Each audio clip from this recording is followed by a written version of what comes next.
right, folks. And if you're trying to reach us on YouTube Live, guess what? We're on. Joe took care of it. So we're on YouTube Live. We're on the TuneIn app. We're on, of course, over the air on 1230 AM, 104.7 FM. So we've got the glitches worked out this morning, and we've got a caller who's been patient. So let's go right to that caller. Then we'll do traffic and weather.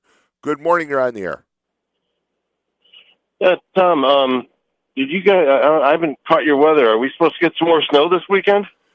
Joe actually gave the weather report. I guess we're supposed to get a little bit of snow on Sunday, a dusting. So, yeah, we're supposed to get a dusting. Just a dusting. Just a dusting. Oh, okay, good. Yeah.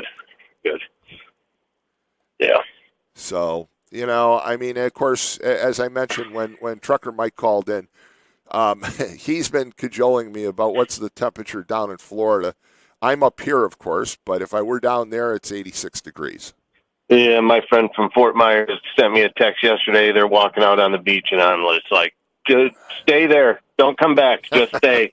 Well, just stay. I have to laugh. Yesterday there was a person who posted on Facebook, and she was from Minnesota, and it was going down to Lauderdale by the Sea, which is right next door to Pompano Beach.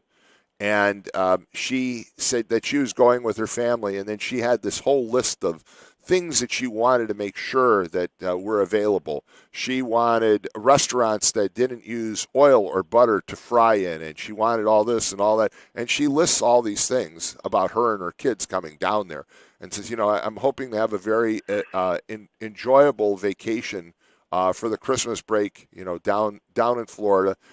But I'm, all of these requirements, and the first response was stay home. And the second one is this is Florida, not Minnesota.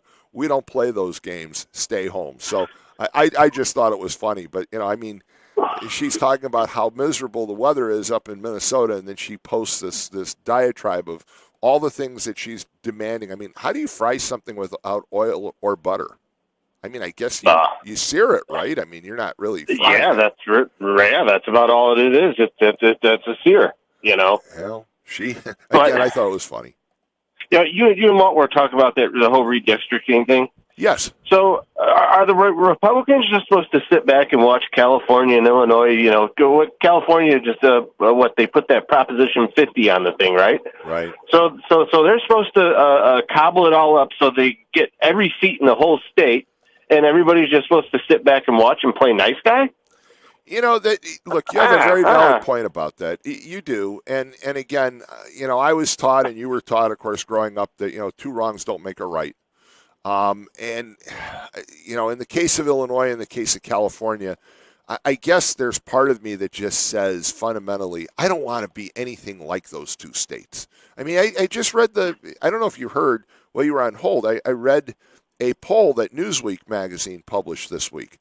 And the fact is that there are a lot of people that are very upset with Pritzker right now. 59.5% of voters in Illinois do not approve of Pritzker as governor. Yet, who do the Republicans nominate, or who are the Republicans promoting right now as a candidate against J.B. Pritzker?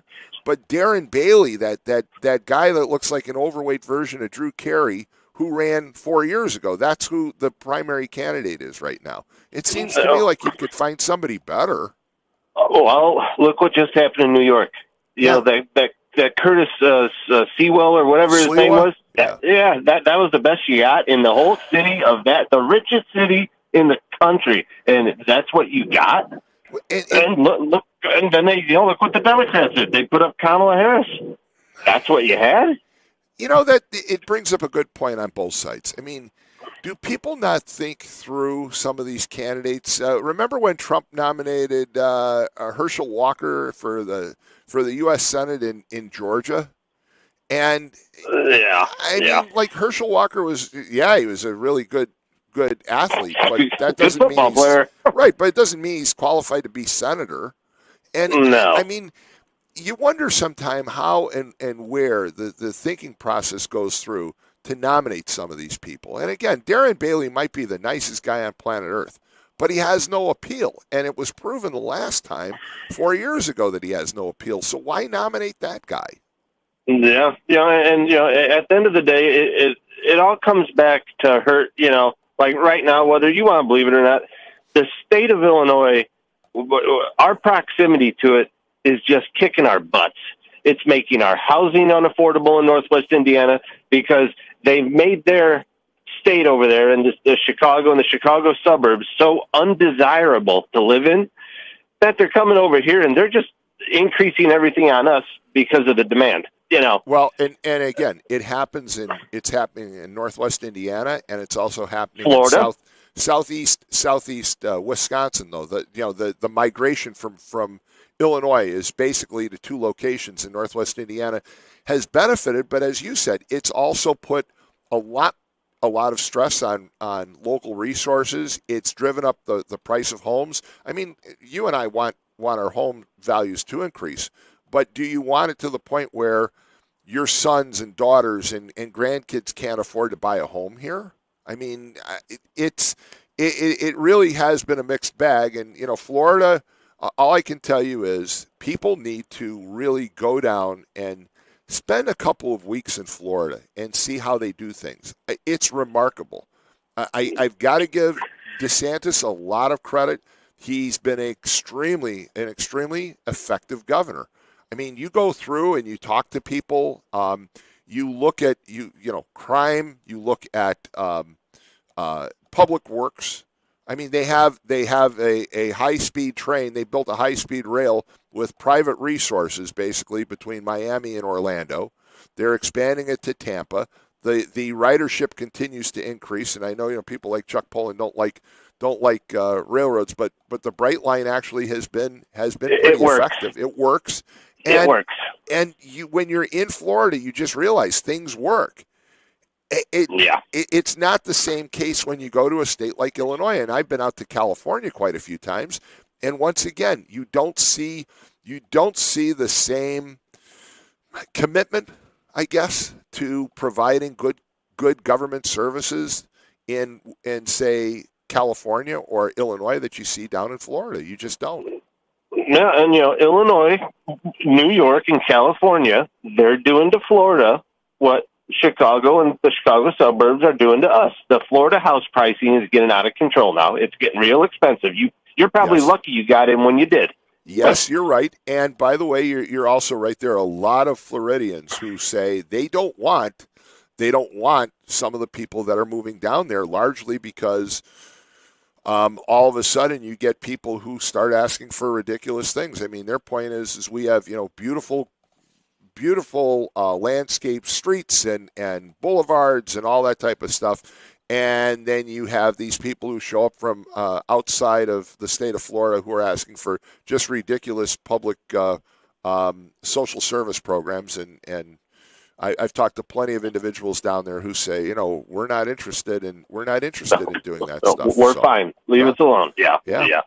So anyhow, well, have a good show, and I'm going to tune in. All right. Thank you so much. 845-1100 is the number to call. And again, we apologize. We had a little problem with getting things set up, but we're now on Facebook, on YouTube Live. Yeah, YouTube Live. And we're, of course, on the air and also on the TuneIn app. So 845-1100 is the number to call. And do we have somebody waiting? We do have somebody waiting, so we'll take that call. Good morning. You're on the air. Good morning. Tom, good morning. Good morning. You just gave the best argument for redistricting. When you said California, I don't want to be like them. Because if we don't save this election, you're going to be just like them. Here's my challenge to you, Tom. Take a drive over to the Munster Jewel. I know where you're going with this, but go ahead. I've been there. It's pathetic. Well, I agree. I agree with you, and I have to say, even times you go to the Walmart up in Robertsdale, you go to Strachan Van Til in Robertsdale. One of the things that drives me nuts is just this is very simple and basic, but I see people from Illinois who will pull into handicap parking spots in those two locations for no good reason. I've actually called them out before. Of course, they tell me to F off and say all kinds of stuff. And luckily, a lot of times there's a police officer working inside that I happen to know, and they go out and are more than happy to call and have the cars ticketed. But I mean, it's just simple common courtesy, right? You don't park in a handicapped spot. You don't. And people from Illinois are like, well, it's the closest spot to the door. That's where I'm going. Even if you sit in the parking lot and try to be non-judgmental about the riffraff entering, just go inside the Jewel and look at what has happened to the interior of that store. Really? It's pathetic. Yeah, I mean, it was always a nice store. I used to love their potato salad, so I used to go over to the Munster location to get their potato salad. So I haven't been there in a while, but I'm going to have to take another trip and let you know what I see. Again, I get it. I talked to lots of police officers from Hammond and Whiting, Dyer, Munster, East Chicago, and they tell me about the problems that they have with cars coming across the line from Illinois. And the number of, look at the number of carjackings. And we had Steve Flores, the chief of police from St. John, on a couple months ago, and he said, they have police pursuits that come through Illinois, cut across the line, come into Indiana. St. John chases them, and they end up having these chases that go all the way through the whole county. So I get your point. It is well taken, but again, I don't want to be like Illinois in any way, shape, or form. And I get your point. I don't want to have the problems. I certainly want to welcome people that are going to, be good citizens to Northwest Indiana, but I don't want problems flowing over the state line either. But I don't know that redistricting necessarily protects us from those problems. Tom, how did the Democrats act when they don't get their way? Oh, I agree. They act like spoiled brats, and there's no doubt about that. Hold on. A lot of times, do they resort to violence? Well, Let's not ever forget Minneapolis. There has been plenty of violence. I agree with you, and it's a false narrative. It's fake news. When the news media claims that there's white extremism, violence in the United States, I watch the news, and I watch lots of different news sources, and I don't see those actual reports. Jasmine Crockett can claim what she wants, but where are the reports? Where are the news stories about all these white supremacist attacks that she claims exist? Where are they? So, as your previous caller said, are the Republicans just supposed to sit back on their hands and allow this takeover to occur, or should we redistrict and do what's best for our state, and probably down the line, with some hiccups, best for our country? Well, by the way, I want to draw your attention to an article that was on Region News Source this morning. There were some shoplifters that were arrested in Hobart yesterday, 2 individuals, and Hobart police made the statement that to remind visitors from Illinois that Indiana is not an I-bond state here in Indiana. So they said that the individuals evidently thought that they could get away with it, and it's just not going to happen in Indiana. Could you do me a favor? Sure, I can. And could you ask your Lake County prosecutor to come out and make a bold statement like that? I realize he's probably pretty busy and doesn't make enough money and hasn't been in the position long enough to take a stand on all the crime coming across the border. But if he could just do that, that would be sweet, wouldn't it, Tom? Well, you know what? Actually, Bernie Carter is one of the people that I'm planning on getting on the air in the next couple of months. So I will definitely ask him that.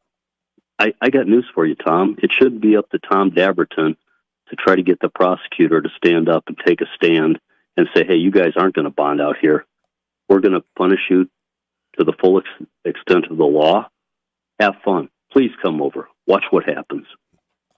Well, very good. By the way, you've called in before, and we always talk about fake news, right? Are you there? Yeah, I'm listening, Tom. And there was an article, and I posted this on Facebook last night. There was an article yesterday that was on the Apple News app. So I have an Apple iPhone, and that's how you usually get your news alerts. And I see one that says a major competitor of Home Depot and Lowe's has been forced into bankruptcy, into Chapter 11 bankruptcy due to the Trump tariffs.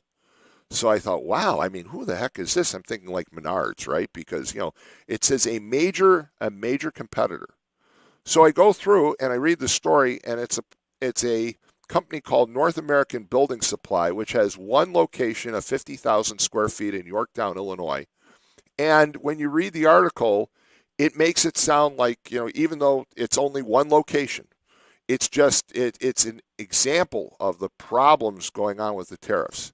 So I went online last night and I pulled up their bankruptcy filing.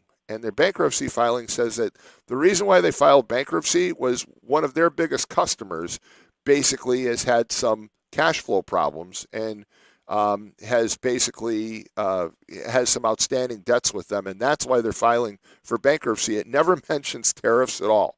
It's all about the debt that they've incurred from a major customer, and no mention at all. And by the way, the company makes like $500,000 to $1 million a year. Home Depot last year took in $160 billion in revenue. And this is a major competitor, according to the news organization that posted on Apple News the Apple News app. Just amazing. Well, it goes back to your comments on the Dell family and the money that they want to invest in children being born and down the line gaining interest on that, so on and so forth. Had it been associated with anybody but Trump, it would have been everywhere. Orange man bad. Yeah, it's sad. It's very sad. There was also a story yesterday that actually someone who's on the radio here, Michelle Quinn, posted about that Purdue is no longer going to recruit Chinese nationals to come for education at Purdue. And she raised a very valid point, which is that the president of Purdue, Chang, is from China, and it was an interesting facet. But the story itself was basically geared toward that Trump basically that Purdue is basically responding to Trump's wishes to ban Chinese nationals, and then you realize, well, wait a minute, the president of Purdue is from China. So, Tom, you're yes. a religious man. If your Lord and Savior, Jesus Christ, gave you so many breaths, you just wasted them after you used the name Michelle Quinn. Well, Michelle's a friend. She was the one who raised the question, and I thought that was actually I give her credit. She raised the question actually in a reply to a comment that I made. She said, "Isn't it interesting that he's a Chinese national?" And she's right about that. It is very interesting, but nonetheless. Every comment Michelle Quinn puts out pushes the liberal agenda top to bottom, east to west. I've given up to even trying to listen to anything she says because it all comes back down to Trump's pathetic as a president. But on that topic, and I'll let you go. Yeah. Let's blow up some more drug boats. I have no problem. I have no problem taking out those drug boats. I have no problem any more than the Obama administration when they were taking out ISIS, when the Biden administration was taking out different entities that are threatening harm against the United States. Those drug dealers are not businessmen. Okay, they are narco terrorists. I think that's an accurate description. And by the way, in 1989. What senator from Delaware gave an impassioned speech about that we needed to take out their boats in the Caribbean? Who was that? I'll take C. Joseph Biden. Yes, you win. Correct. Yeah, Joe Biden. Joe Biden made that statement in 1989 that we should be sinking their boats. We should be taking them out, and that they're fair game. And people forget that. So, yeah, absolutely. Hey, one last thing. Sure. Tell your producer congrats on the win downstate. I will. He actually gave a high sign. He's happy. I think he's turning his mic on. Joe, you got anything to say about that? I don't have too much to say. Like I told you earlier, I think I'm coming down with something, so it's kind of a little hard to talk, but I'm so excited for them. It was a crazy game. I don't know if anyone tuned in, but it was 7-0, and it's probably the most entertaining 7-0 game I had ever watched. It's not like there was any lack of offense or anything like that. It was just couldn't get in the end zone. Hey, you both have a great Friday. Thanks. Have a good Thank one. you. Thank you. 845-1100 is the number. We've got another caller, but before we take that caller, let's real fast just give an update on traffic. I-65, I just got a text from Paul Goddard that there is, in fact, an accident. I-65 at mile marker 260.3 northbound, just north of 8094. It's a rollover crash, one vehicle on its side. That makes sense because there's a backup on I-65 basically as it leads over to 8094. So be careful there this morning. Otherwise, traffic looks pretty good in northwest Indiana and really looks pretty darn good across the line in Illinois as well. Now let's take that call. Good morning. You're on the air. Good morning, Tom. Good morning, MX. How are you? We could talk about garbage people, which I like to talk about, and Trump reinforced my story. We could talk about term limits, which everybody is not thinking out of the box like MX, okay? It doesn't matter if you were district or not.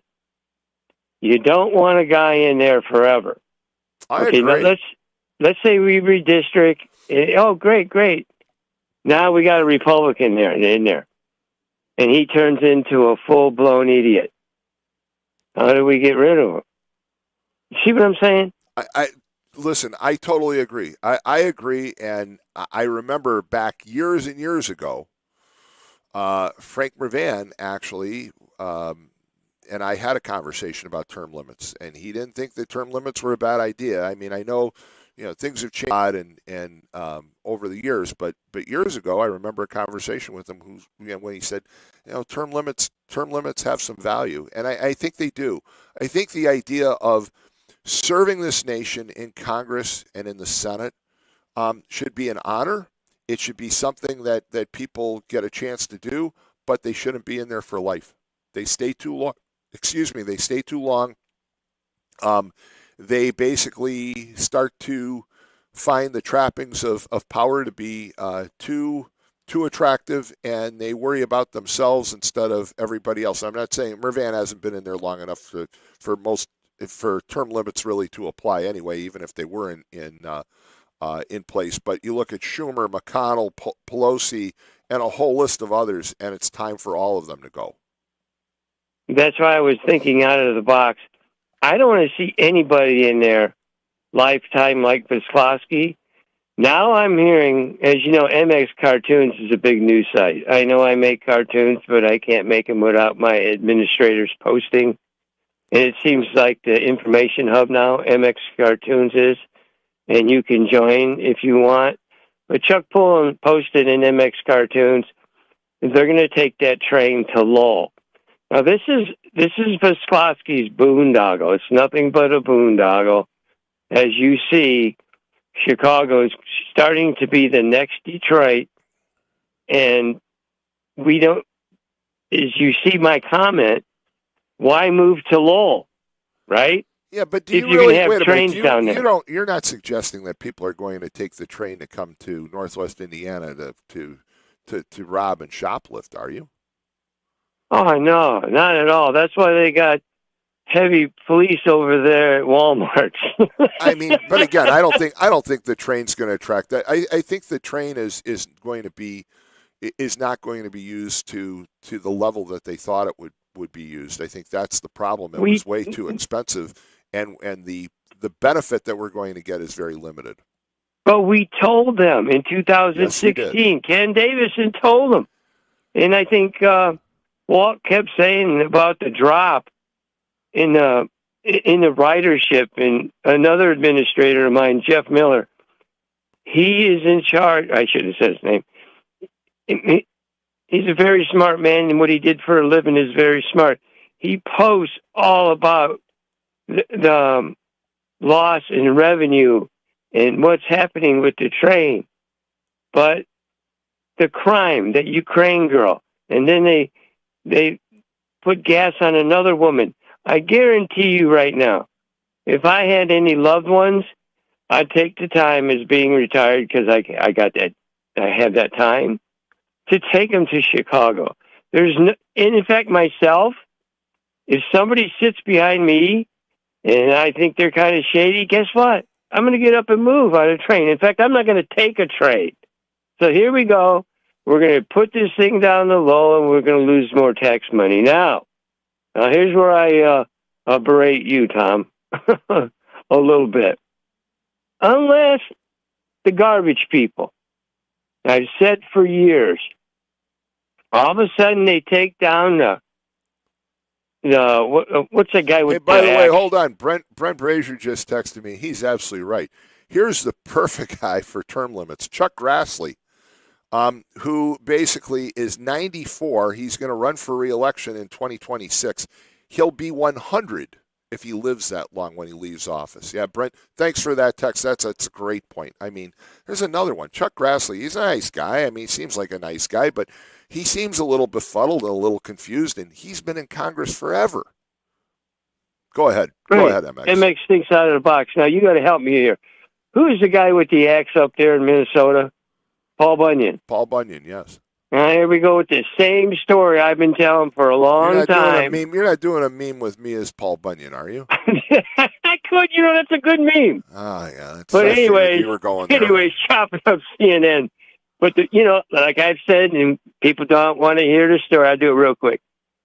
Paul Bunyan's gone. I started going up there in 82. 2012, the resort owner says, don't go up in the forest. 2015, he says, I don't want you up in the forest anymore. 2016, I stopped a place close to Minnesota, Minneapolis. I slithered back into my truck. I was half tough back then. You know what I mean? And I still slithered back in my truck and split. It was in the middle of the night. So this garbage people, let's get into garbage people now. Unless you've been a victim of crime, and garbage people are a broad brush. But over here in this double alley, they were dark colored and they didn't speak English. It tells me something. And the next thing you know, all hell broke loose, man. Well, Remember that night when they shut the place up by you? Yes, I do. If you have that constantly, you will understand why Trump called people garbage people. Well, you know what? You get into a situation, what am I going to do? I disagree with the term garbage people. I agree with the term that there are some bad people that you don't want in your neighborhood. And so I'll use a little difference, but I want to go back to Paul Bunyan. Do you remember the name of his sidekick, the Blue Ox? What was the name? You know what? Blue Ox. No, Babe. Babe. What? Babe. B-A-B-E. Babe. Babe, yeah, what the was Blue Ox. Yeah. Yeah. And what was his girlfriend's name? I don't know. Well, there you go. That's what happens. And always remember, before I leave I never knew that he had a girlfriend. I thought he was kind of a loner myself. Yeah, he had a few in the woods there. She dressed in blue. Kind of worried about that guy.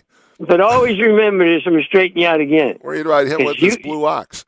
You forgot about all that gunfire by your house, but always remember, I'm older than you, and respect your elders. All right, I will. We'll see you. We'll see you in 2 weeks for the big Christmas show.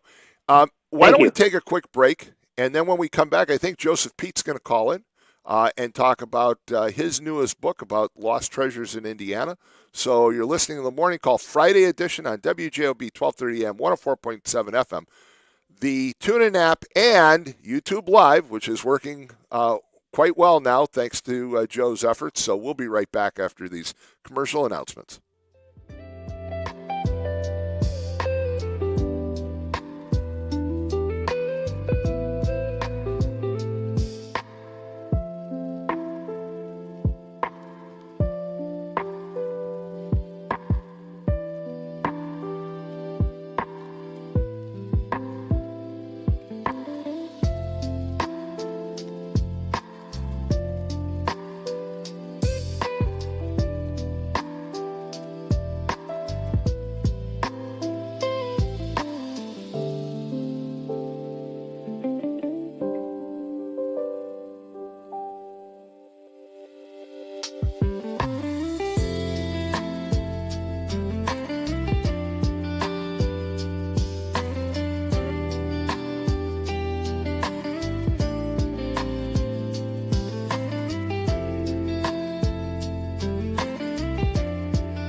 folks. We're back. It's the Morning Call Friday edition with Tom Dabertin on WJOB 1230 AM and 104.7 FM.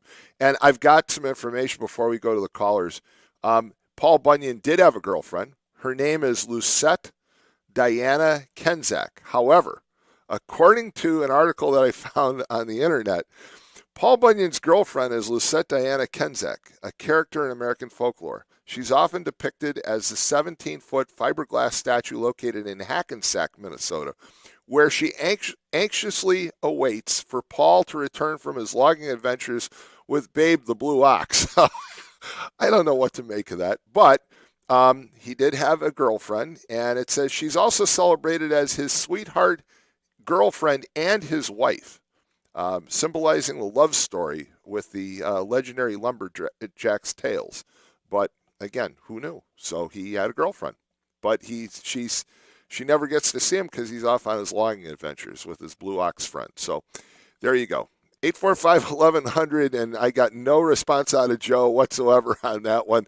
845-1100, we've got plenty of callers. Let's go to the calls. Good morning, you're on the air. Actually, that story you just shared about Paul Bunyan, that's changed over the course of the last couple of years. I don't know if you knew that. Really? Since the demographic has changed so much in Mogadishu, Minnesota, they've changed Paul Bunyan's name to Absami, and his marital status has changed. He's now married to Babe the Blue Ox.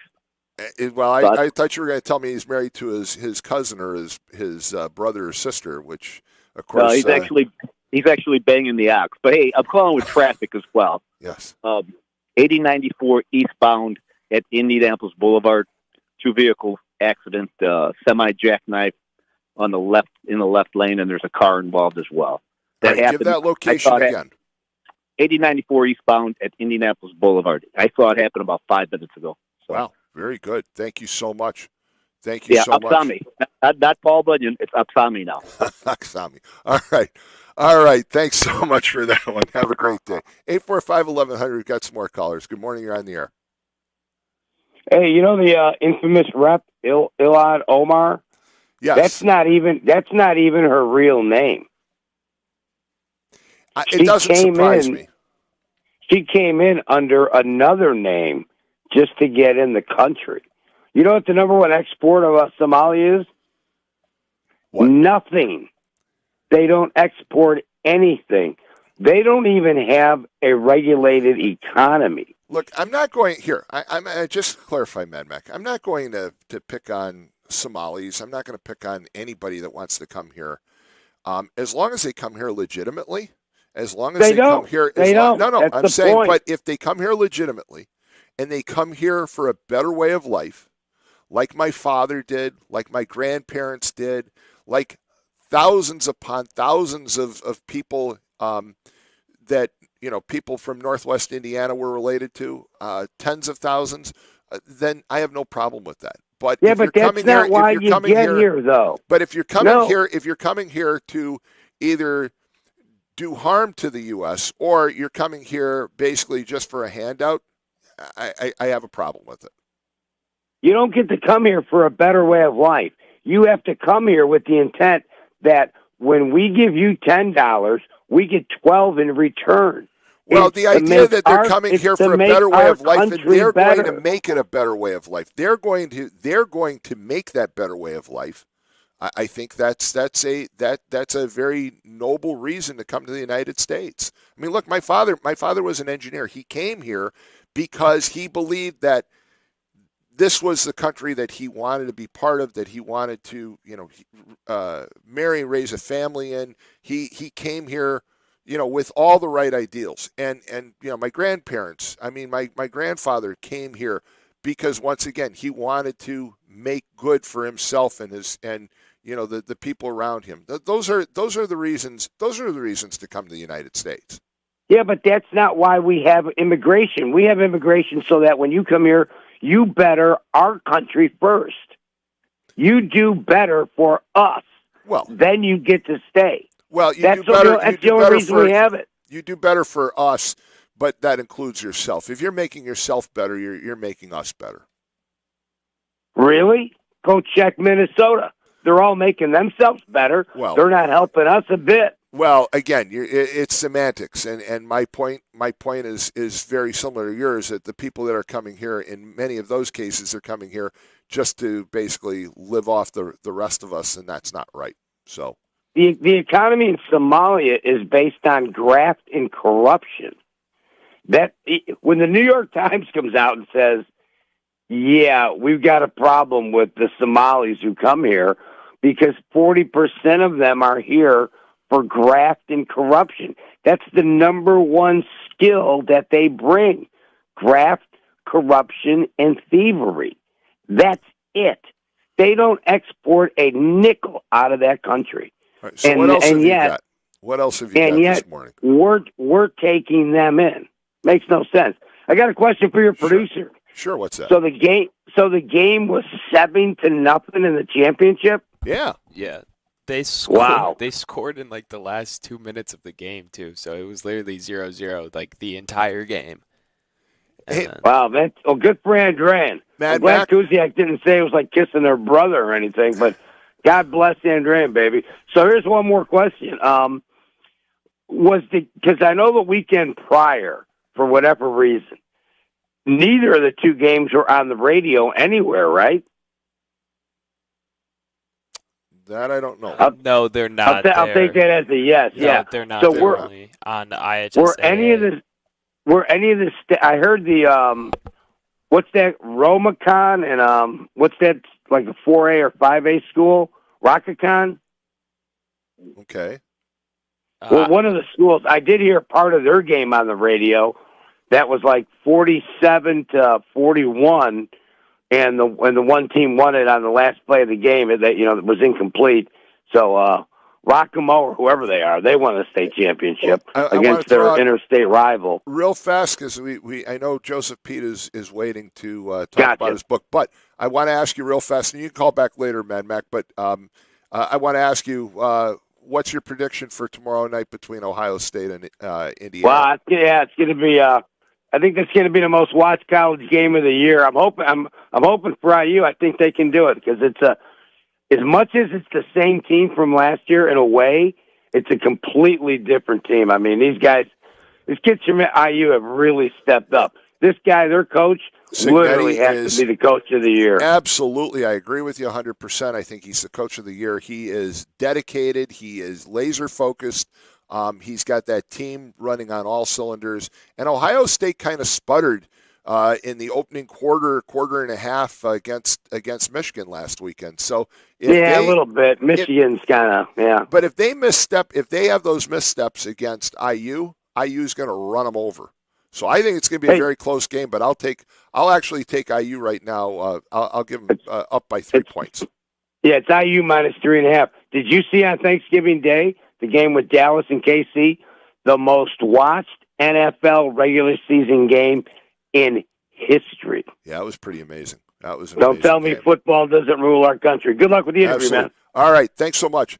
845-1100 is the number to call, and I think this is Joseph Pete. Good morning. Yes, hi. Good morning. Good morning, Joseph. How are you? Oh, pretty well, Tom. Yourself? Good. So, Joseph, of course, just for listeners and viewers, Joseph Pete, of course, is a staff writer, reporter for the Northwest Indiana Times. But Joseph also is a celebrated author of a lot of really great books about Northwest Indiana. And you're here to talk about your newest book, so take it away. Oh, absolutely. And all my previous, I've written 4 previous books about Northwest Indiana: Lost Hammond, Indiana, Lost East Chicago, and Indiana Harbor, Secret Northwest Indiana, and 100 Things to Do in Northwest Indiana Before You Die. And one of my publishers, Reedy Press, they had asked me to do one that was statewide in focus, Lost Treasures of Indiana. It's part of a series. They have like the Lost Treasures of St. Louis and the Lost Treasures of Delaware, and a couple of different cities and states and so forth. But they asked me to do kind of like the first statewide kind of history book. It's like about a 200-page coffee table book. It's very heavy on the region of being from here. Places like like the Strongbow Inn, the Town Theater in Highlands, the Lowenstein Department Store, Country Lounge, DC Country Junction, the Hoosier Slide, Souser's Kittyland, Celebration Station, Shakey's Pizza, a lot of like fondly remembered places from across Northwest Indiana, like the old Pine Ski area and Valpo, things of that nature. It looks like a very interesting, entertaining book. When I was reading the reviews online, one of the things that I thought was quite interesting is that you bring up the College Football Hall of Fame that was in South Bend, for example. You talk about it says learn how Indiana gave the world laxative water. Do you want to explain that one? Oh, sure, absolutely. Yeah, that was it is statewide. It's got stuff from all over Indiana, but there's some unusual, like a lot of unusual. Some of the history is known, some of it's familiar, some of it's more unusual, like Pluto water, for instance. Indiana the Mineral Springs area down by the West Baden Springs Hotel used to be like in the railroad era. You know, people like the Cubs and the Yankees would sometimes go there for spring training, but a lot of like Hollywood movie stars and so forth would go there because the mineral water was believed to have like restorative properties. And one of the things they produced was in a French lick with the mineral water, they produced Pluto water, where the tagline was, "When nature won't, it will." And it had like the Pluto, Lord of the Underworld, was on the cover. It kind of, some people mistook it for Satan, but it was supposed to be the Lord of the Underworld. And they sold it. It worked in about half an hour, apparently. It was mostly laxative, a very powerful one, but it was used for like a bunch of other people would use it as kind of a cure-all for different other ailments. Louis Armstrong's mother, for instance, allegedly gave it to him when he was a kid to treat him for lockjaw. But they shipped it all over the country. It was very popular export from our underground reservoirs here in Indiana. They sold it all the way up until the 1970s when they passed new federal drug laws, and they determined like lithium was a controlled substance, and the water happened to have a high concentration of lithium salts in it, so that ended up shutting down the production. But for decades, it was one of the most popular laxatives sold in the country, and it was one of the many things we produced here in Indiana that's like, you know, had an impact on the world. Like a lot of the stuff we take for granted for cars, like rear view mirrors and push button car radios, and a lot of the early auto industry was developed here. But tell me a little bit more about the Little Nashville Opry. Where was that? Oh, absolutely. That was that one's kind of near and dear to my heart because went to IU and Go Hoosiers. Looking forward to our efforts to win our first Big Ten championship in 60 years. And it could happen. It could happen tomorrow, Joseph. It could happen. Oh, it could. Yeah, we have the home field advantage. Where it's in Indianapolis. We'll definitely have the crowd behind us. I heard the cheapest tickets now are going for like $550 or something. You know what? Ridiculous. My son is actually going tomorrow. He's got tickets. Oh, congratulations! Yeah, unbelievable. Oh, but sorry, but it's just down the street from Bloomington. It was Nashville. They had it was of course modeled after the famous Nashville Opry in Nashville, Tennessee, where they have that long-running radio show. But it was just a kind of roadside, small country music joint. But they had some of the biggest names in, very humble place. They'd sell fudge there. They had wooden benches, like a seat. But they had some of the biggest names in country music would go through there. They had Johnny Cash play there, Loretta Lynn, Reba McEntire, Willie Nelson, Billy Ray Cyrus. Sometimes they'd be coming through while they're up and coming, and other times they would just make a stop there because it was just very well known, venue. But it was, they drew people. It was it drew people from across southern Indiana would go to see concerts there. They perform like every weekend. But there was another facility in Northwest Indiana that used to draw some of those very same entertainers, Midway Ballroom in Cedar Lake. Oh, absolutely. Yeah, and so some of the same people. Jimmy Kubel was the operator of Midway Ballroom, and he had connections to a lot of pretty well-known country music stars, and they used to come visit him, and they play at Midway Ballroom until the unfortunate fire that occurred at the hands of the gas meter. Basically, the coupling to the gas meter broke loose and started on fire, and that's where it burned down. But Nashville Opry. It's interesting because, like you said, it's down in Bloomington. And of course, Bloomington itself is pretty cosmopolitan. I mean, it's kind of and so it's interesting that this was just down the road from Bloomington, that it would, basically have the support that it had. I mean, I remember, I don't know when you were down there, but I remember when I was down there, Karma Records and WBWB, the Rainbow of Rock, that was the main radio station in Bloomington, and you very rarely heard any mention of country music. And then, like you said, it's just down the road in Nashville, there was this huge gathering of country music. So it's kind of bizarre. Oh, yeah, absolutely. But it had a huge following, though. It was not only drawing from town, though. It was drawing from, pretty wide area. People would come out to see it. And unfortunately, it ended up similar circumstances as the Midway Ballroom, where it ended up burning down. Only in this case, it turned out the owners had racked up huge gambling debts at casinos for years and years. And then they determined later it was burned down as a case of arson and insurance fraud. And it never ended up being rebuilt, unfortunately. And it's kind of like a lost treasure. So I have 3 of your books. This is going to be one on my list for Christmas. Okay, tell listeners and viewers how to get Lost Treasures of Indiana by Joseph Pete. How can they get a copy? Oh, it's available at bookstores across the state. It's places, Miles Books, The Press in Valparaiso, Green Door Books in Hobart, Tom Lounge's Record Bin in Hobart. Different bookstores, South Shore Arts Gift Shop, Chesterton. It's also available online. Arts Center Gift Shop. Oh yeah, online. Amazon. Amazon and BarnesandNobles.com and Books A Million out by the mall. Your books, and I've said this before, Joseph. Your books are great. I mean, your books are very entertaining. They're very informative, and people who live in Northwest Indiana, especially, but anybody, of course, in the state of Indiana or even across the line in Illinois, would enjoy this book. This sounds like it'd be a great, great book. Now, it's described as a kind of a coffee table style book, right? Oh, absolutely. Yeah, my others are mostly paperback. This one is more of it's very photo driven. I think there's over 250, mostly historic. Some are kind of stock art, but with the restaurants in particular. But most of them are historic photos of different places throughout the state. And then it features the cigarette smoking bears. Oh, absolutely. Yeah, one of the things I was during a certain period, there were Indiana had a ton of amusement parks.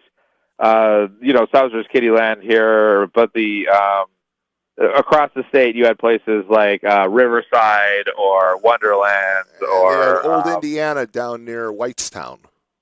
Oh, absolutely. Yep. And they would often have animals as the attraction. The cigarette smoking bears was at the park in Irvington. They also had diving horses that was such a spectacle. The son of the Emperor of China even came out to see them.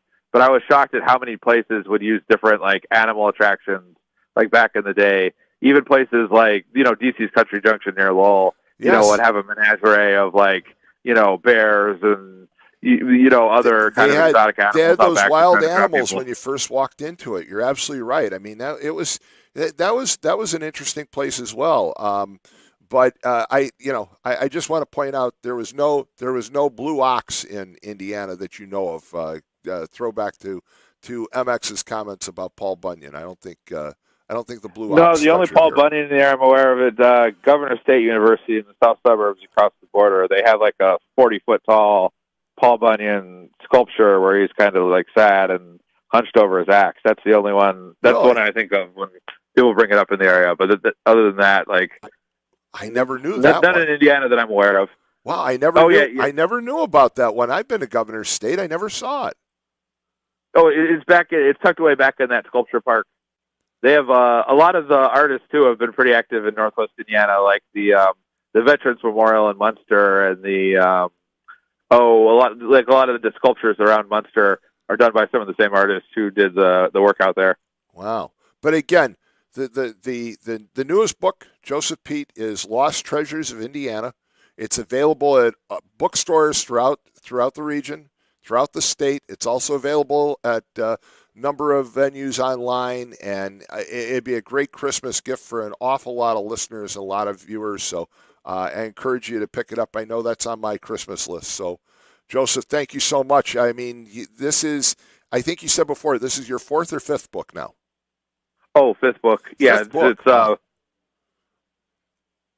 Yeah, just very prolific. Anyone who reads the Times is probably familiar with. I write a lot, and it's You do a good job. You do a really good job, and your books, though. I mean, yeah, your daytime job is the Times, and you do a good job. By the way, I'll just give you one that you may want to write a story on. Is oh, sure. You remember in fact, one of your colleagues wrote a story last year about the guy that was transporting the canines, the dogs, in the truck, and the state police pulled him over and charged him with animal abuse, and it looks like he's getting off scot-free. There was some consternation on Facebook last night. Couldn't get all the details, but you may want to dig into that one.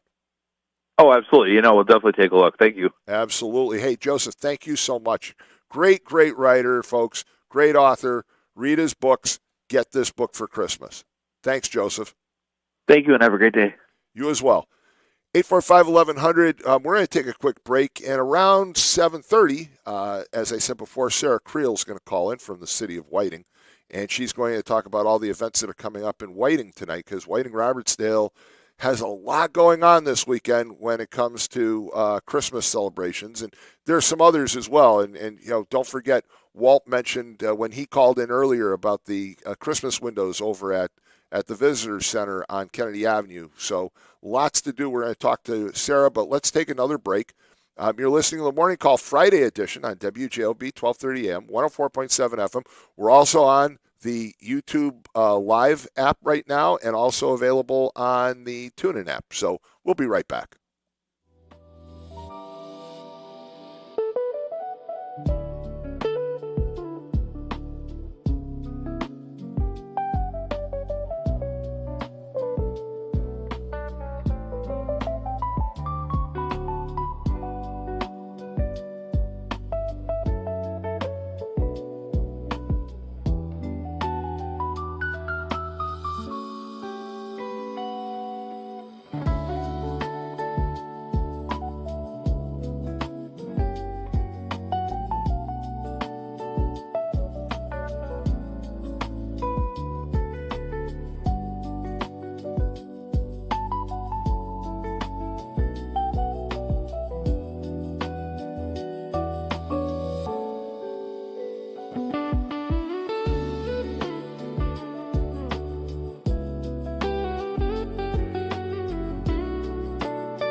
All right, and we're back. It's the Morning Call Friday edition with Tom Dabertin. Just an update on traffic. The backup over at 8094 and I-65 has basically cleared. However, the caller mentioned earlier, the jackknife semi left lane is blocked at 8094 east at US 41 Indianapolis Boulevard. Basically, it's backed up now to Calumet Avenue, and it appears that the backup is extending. According to the camera system, it's extending now all the way into Illinois. Looks like it's getting pretty close to, it's almost to Torrance. So keep clear of that area. That's coming into Indiana. Outbound's okay, but there seems to be a gaper's delay. Other roads and expressways in the area, our good old Dan Ryan Expressway is now backed up all the way to Garfield. And it's closing in on backing up to the Skyway. So be careful there. Heavy traffic, Bishop Ford, north of Lake Calumet, and the other expressways in the Chicago area, pretty heavy for a Friday. So your best bet to get around the city is going to be 294 if you're going to O'Hare. You want to avoid the Kennedy. You want to avoid the Ryan. The Stevenson and Eisenhower inbound into the city as well are in pretty bad shape. So not the greatest for traffic this morning in Chicago, but Northwest Indiana has cleared with the one exception of eastbound Indianapolis Boulevard. And with that, give him a second to clear his throat, but Joe is going to do weather as soon as he is ready. There you go. He's ready, I guess. Hello. Sorry about that. We have no tissues in the office for some reason. So today, on Friday, is going to be a high of 28. We're going to have a little bit of sun showing, but it's not going to do anything. It's still going to be freezing all day. And then for Saturday, the sun's going to go away. It's going to rise in heat just a tiny bit, up to 31, but still not going to feel any better to anybody. Still going to be freezing cold. And then to round out your weekend, to make things even better, it'll start snowing on Sunday. So enjoy that. You'll have about 1 to 3 inches. So nothing crazy, but nothing great. Enjoy. All right. And we mentioned earlier, I think Sarah Creel is on hold. And Sarah is the special events director for the city of Whiting. Good morning, Sarah. Are you there? I am. Morning. Good morning, and lots going on in Whiting Robertsdale this afternoon and evening. So take it away, Sarah. The big event, of course, is the Illuminated Christmas Parade that starts, just a block east of Calumet at Davis Avenue and runs all the way to Schrog, right? Yes. So tell listeners and viewers what they can expect and what they're going to see and what time. Yeah, it starts at 7 o'clock. This year we have 44 participants, and that is including 13 of our animated light-up floats that come from Shirley's Floats, which is all the way in Illinois. We have fire trucks. We have the Grinch coming. And, of course, at the end of the parade, it will end with Santa Claus and Mrs. Claus. The one and only Santa Claus. And, yes. And it is just such a great parade. And, again, it's an illuminated parade, runs down 119th Street. There are literally thousands of people that show up for this parade. Yes, it's crazy. Doesn't matter what the weather is. No, and I'll tell you what, there'll be one very tall spectator out there with his wife. We're going to bring the dogs, but I think it's going to be a little too cold for the dogs. But we're going to have dinner in downtown Whiting and then go see the parade tonight. So this is really exciting. And again, it brings in puts you in the Christmas spirit. And then afterwards, you can head over to Mindbenders or any of the other stores on 119th Street. It's really a great evening. Yes, and then make sure before the parade, if you are in the area, you can stop by Sheridan Plaza to check out the live ice sculpting show that will be happening. Yeah, and so ice sculpting, I mean, really, it's an amazing art. It's done with chainsaws, and I mean, I'm a woodworker. I cannot imagine doing carvings with ice with a chainsaw, though. That I couldn't use a chainsaw on wood. To do a carving, let alone ice. So that's pretty remarkable. Now, what time does that all start? It starts at 5 o'clock. It'll go till 7 right before the parade. We will have 2 blocks of ice, 2 carvers. They'll be carving out Santa and Mrs. Claus out of the ice. And they do it in 2 hours' time. Yes. I mean, Sarah, you and I have known each other for a long time. I mean, correct me if I'm wrong, but this is well beyond your scope of abilities too. You're a very talented person, but I don't think you'd be able to carve Santa Claus or Mrs. Claus out of a block of ice, would you?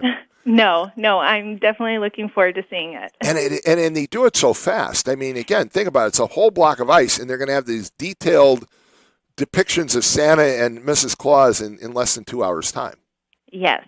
It's going to be quite a show, I'm sure. So I hope everyone comes out. And then speaking of shows, just about a half block to the west, the Hoosier Theater has a whole bunch of free cartoon movies tonight. Yep, starting at 5:30. You can go, if you want to get a little warmer, go into the Hoosier and watch Frosty the Snowman at 5:30. And then at 6 o'clock, they're playing Charlie Brown Christmas Tree. Oh, Charlie Brown Christmas. I mean, what a great part of just about everybody's childhood these days. If you're from your 60s on down, you remember the Charlie Brown Christmas, and it's at the Hoosier tonight. And then what's at 5:30? It's Frosty the Snowman. Frosty the Snowman at 5:30. 6 o'clock roughly is going to be Charlie Brown then? Yes. And it's a free showing. They're going to be selling popcorn. Their concession stand will be open, so please be generous. Lots going on with restaurants and stores in downtown Whiting tonight. Yes, everything will be open to have some dinner, do some shopping. And then the market will be open, of course, at the YMCA as well. And the market opens, I believe, at 4 o'clock today. It'll be at the YMCA, which is a block off of 119th Street, featuring a dozen vendors. It's being sponsored by the Chamber of Commerce. And then as much as you've packed in for today, you've made it necessary for people to make a return visit tomorrow. Yes, so tomorrow we have Santa's reindeer coming. And they'll be at Sheridan Plaza as well from 11 to 1. So 11 to 1, the reindeer are going to be there. You know what? The reindeer might get visited by the Coca-Cola polar bear. My newest dog, Sophie. Everybody says she looks like the polar bear from the Coca-Cola ads. So we may venture up there with the dogs, depending on the weather, to see the reindeer. That's really neat. And that's at Sheridan Plaza. And you mentioned the other day there's an opportunity that doesn't exist very often, but you can take lunch in right across the street at Whitney Beach tomorrow. Yep, they're opening up from 11 to 2 because of the reindeer across the street. They're going to have their full menu, plus they're also doing a special brunch option, which is a French toast casserole, and they're having drink specials as well.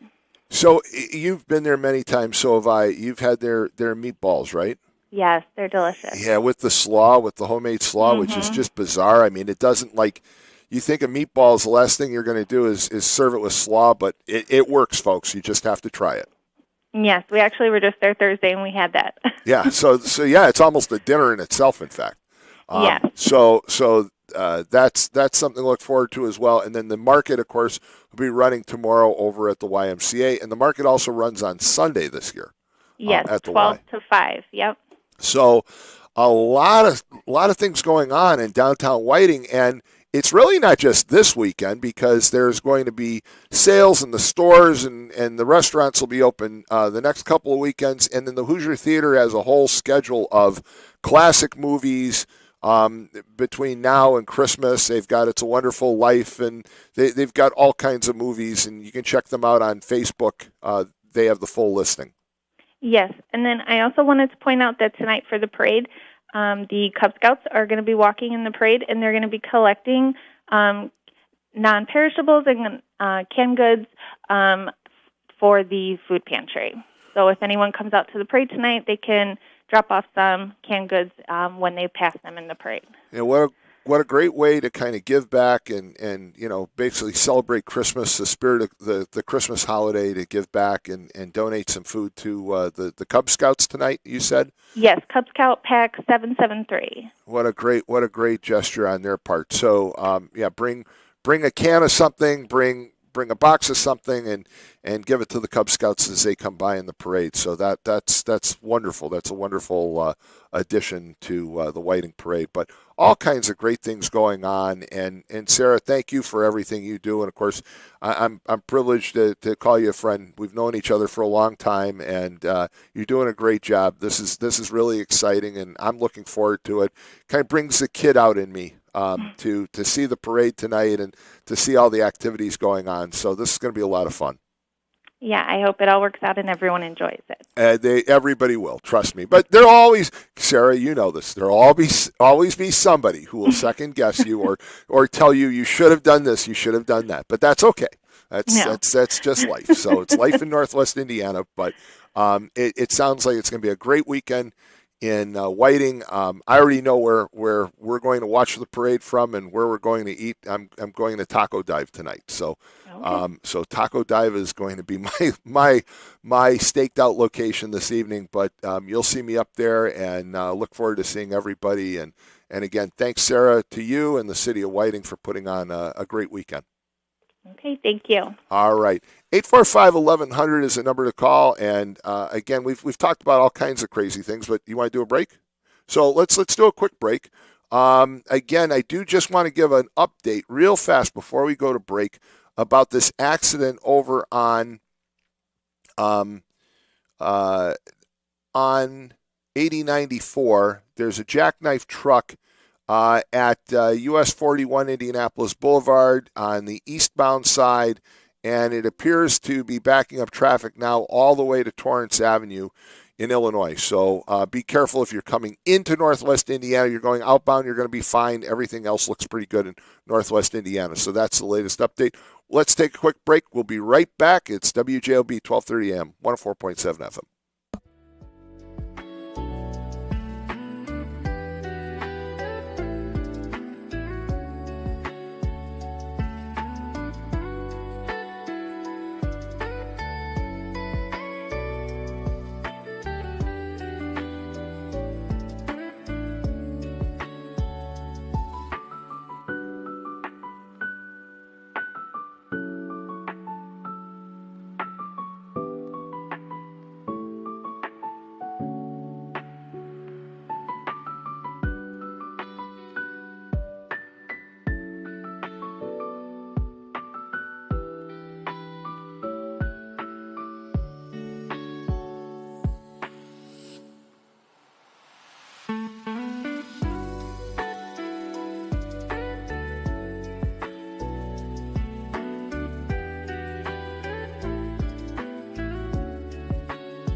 All right, folks, we're back, and I know we had a little hiccup again this time with Master Play.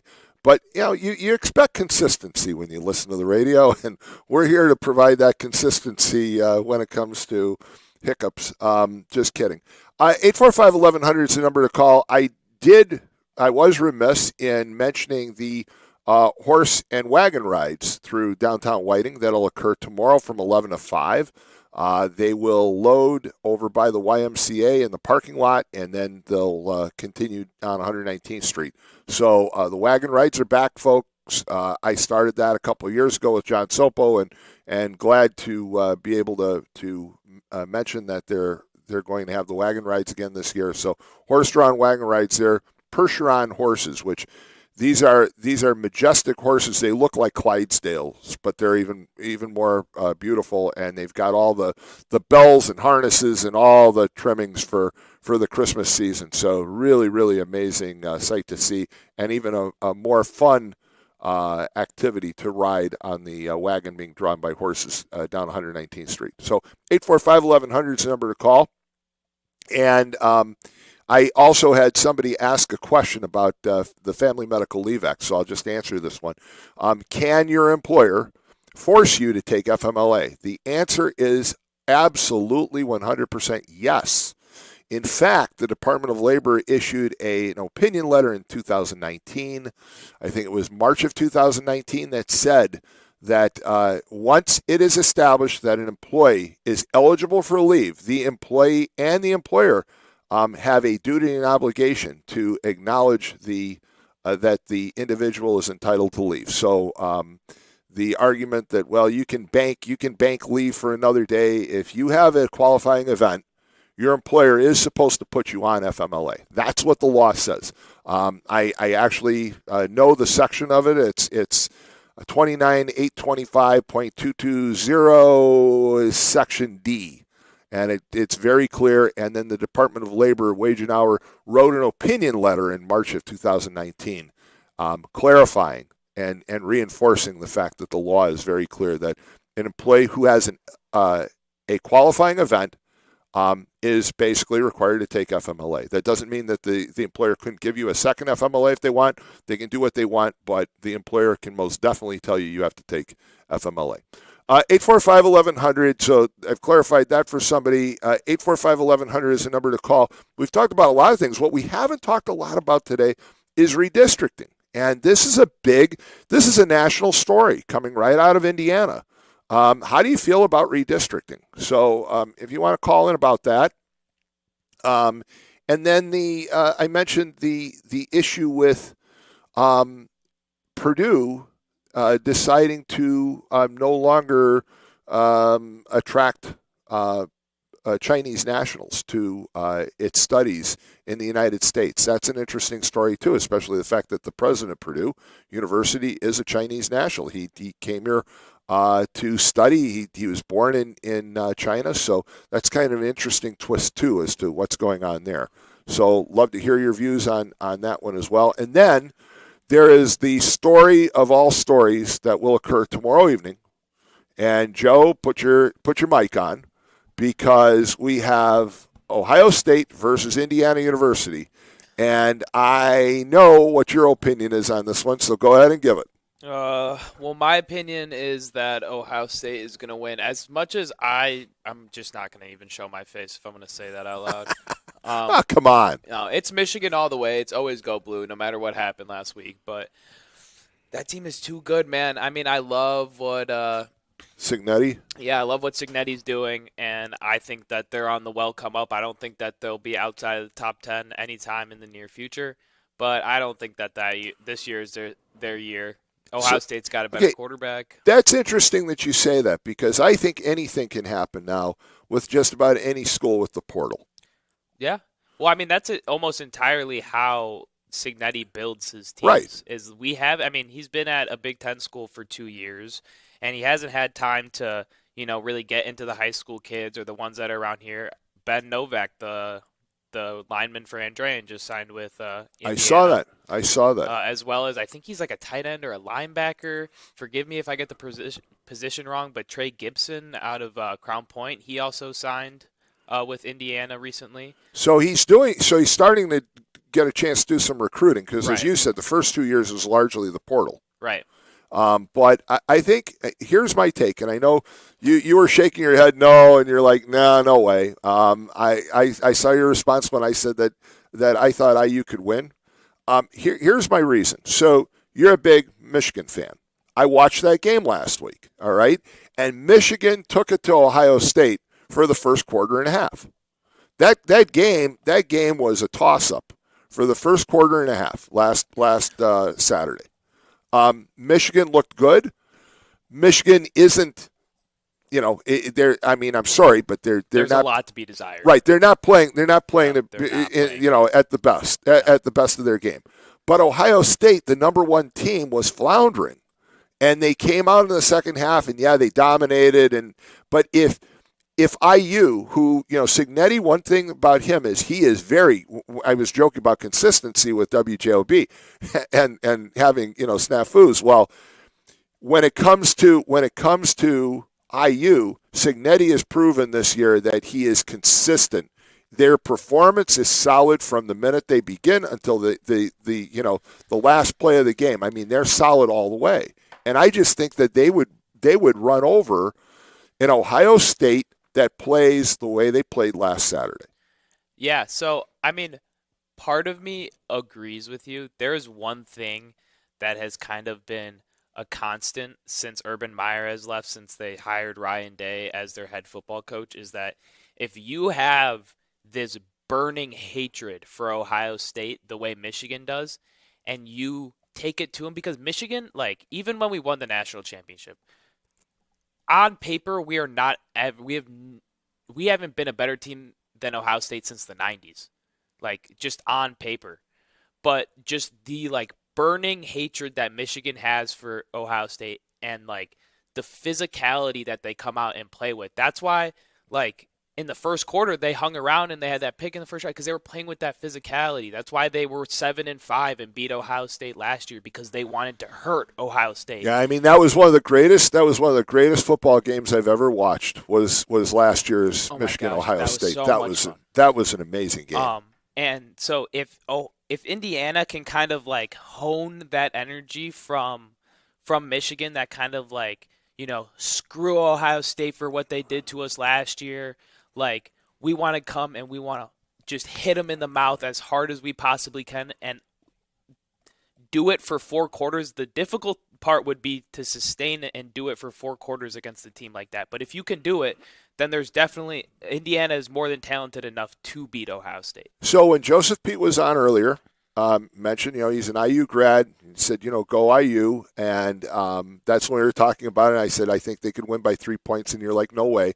But Joseph brought up an interesting point, which is they're playing largely on it's supposedly neutral, but let's face it, they're playing on they've got home field advantage tomorrow night. I mean, IU and Indianapolis, I mean, they're 40 minutes apart. Well, it's going to be packed with IU fans. Columbus isn't that far from Indianapolis either. I mean, it's a couple hours. Yeah, it isn't obviously Bloomington, but if you've seen those Ohio State fans, did you see the Michigan game? I swear there was more red. They're fans.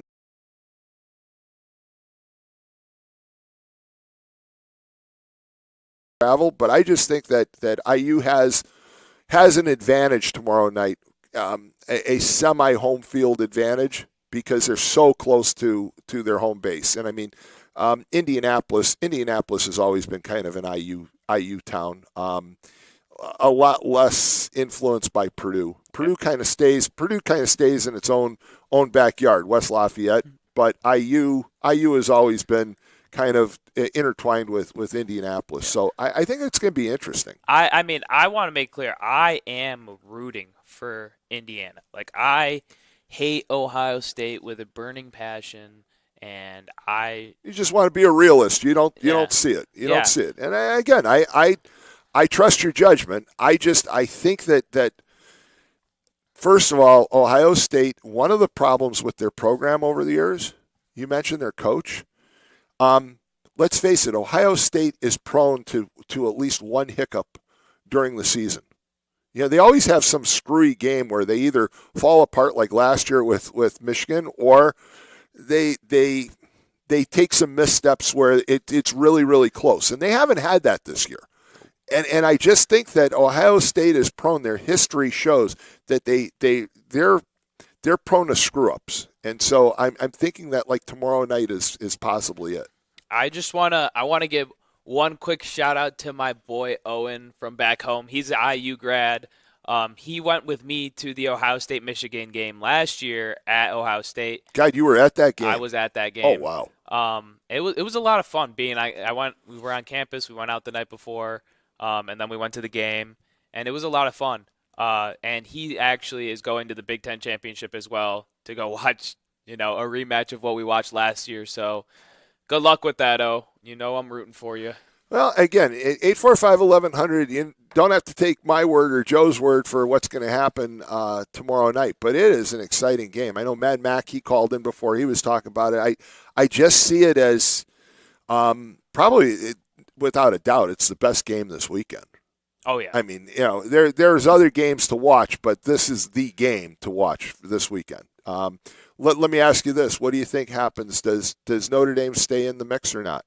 Yeah, I don't. Well, they don't have a conference championship, so they're definitely. They don't have a conference championship, but there's all that question about what ifs. Do they make the 12, the playoffs? They like Notre Dame too much, and I don't mind. I mean, Notre Dame's a good team, so I'm not going to sit here and act like they don't deserve to probably be in.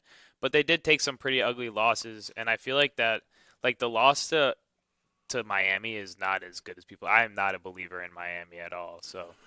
You know what? I agree with you, although I think in both cases, if Carr was playing the way Carr is playing now in those first two games, I mean, I don't know who came up with that schedule, but why Notre Dame was playing two of their most difficult opponents. They're probably their two toughest opponents for the first two games of the season. That was just kind of stupid. Yeah, I mean, and they played Texas A&M really well, so. I mean, you're talking about a guy that's 19 years old as their quarterback. He had never this was his first two games. I mean, he's phenomenal. Carr is a great quarterback. I don't see him hanging around all 4 years. I think Carr gets be out in 3. Yeah, I think he's picked off by the NFL in his third year, but nonetheless, I think it was just a dumb idea to schedule. I know they do the schedules years in advance, but to schedule your two toughest opponents, basically the first two games of the season, didn't fare well for Notre Dame, and they have slaughtered everybody since. I mean, they have won by some massive numbers, and I think they're deserving to be in the playoffs. But John Doherty was here on Wednesday, and John is a bigger Notre Dame fan than I am, and John said, not 100% guaranteed, not 100% sure that they're going to make the playoffs at this point.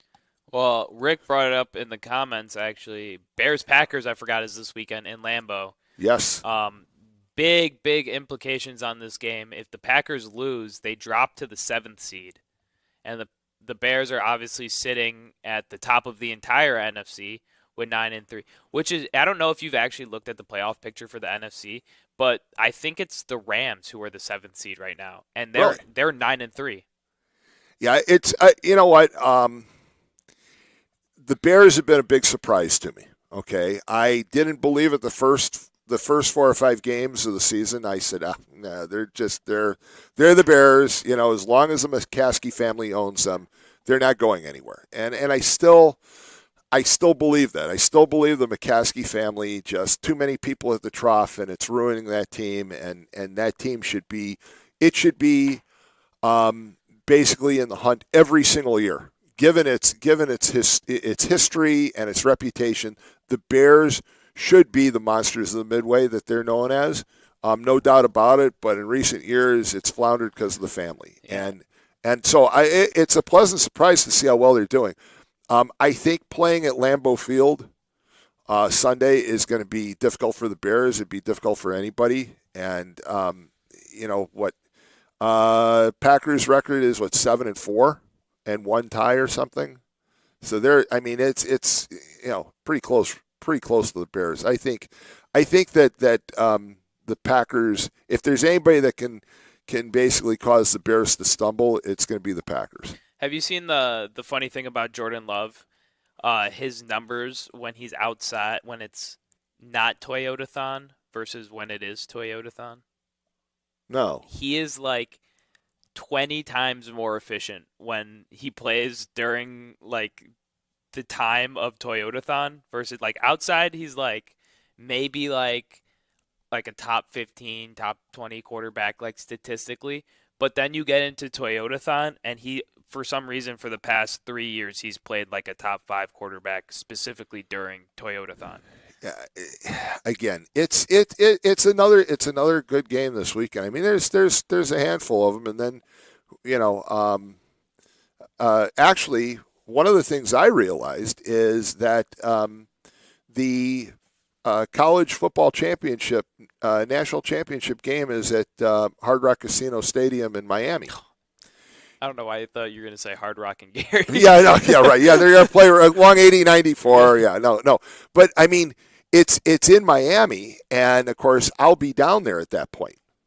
And so Hard Rock Casino Stadium is probably, well, depending on the time of day, 15 to 20 minutes away. It's not very far. Take the expressway, you're right at it. So it's not a far commute. And what I understand is that a lot of times those games basically there's opportunities to pick up some pretty decent tickets last minute. So I'm kind of thinking about that this year, that I might go see the championship and depending on who's playing, it doesn't really matter as long as I can go see a championship. So. That's what I was going to ask you, actually, is there a team that like you have that would make you just be like, oh, I'm going no matter what if they make it? Notre Dame. Okay. Notre Dame would be a definite. If it's Notre Dame, I'd be going regardless. At the same time, if it's Notre Dame, those ticket prices, it's going to be really hard to find those last. There's a couple of those apps where you can go and you can find really cheap seats last minute. I think the price gets driven up. But I think those apps only work in like certain scenarios. Like I don't know how cheap your tickets are going to get like in the World Series or the NBA championship. Like if it's like with those last minute tickets, I don't know though. I've never used them personally. So my understanding is that, it kind of makes sense. Especially when you have like the national championship, you've always got people who are traveling who, especially in January, their travel plans get interrupted. So they put those tickets on sale at the last minute because they've got maybe I got 4 tickets and you're coming down with somebody and you get snowed in Chicago and you can't come down there. And so I put those tickets on sale at the last minute because I don't want to eat them. I want to see what I can get. And they say that it actually is a pretty decent opportunity to get good tickets at a really cheap price at the last minute. But. So actually, that reminds me, I have a little story to tell. I'm going to put Pete on blast for a little bit here. So the few weeks like leading up to the state championship for Andran, I was talking to Pete and I was like, dude, please let me know if we're going to do anything for state. Like I will skip Thanksgiving. Like I don't even care to go. Like I will go down to Indianapolis with you. Sorry, Dad. I love you. But I really wanted to go down to Indianapolis and go do like a pregame show or something like that, but I didn't know how realistic it would be with without a region team going or like a team that we specifically cover going. So that's kind of like what I was told is like we'll see, probably not, we'll see. And then Andrean made it out to state like I knew they would. Oh my gosh. And Pete texts me probably 2 days after they win semi-state, and he's like, "Hey, like, do you want to go down to Indianapolis?" Yeah, like, no.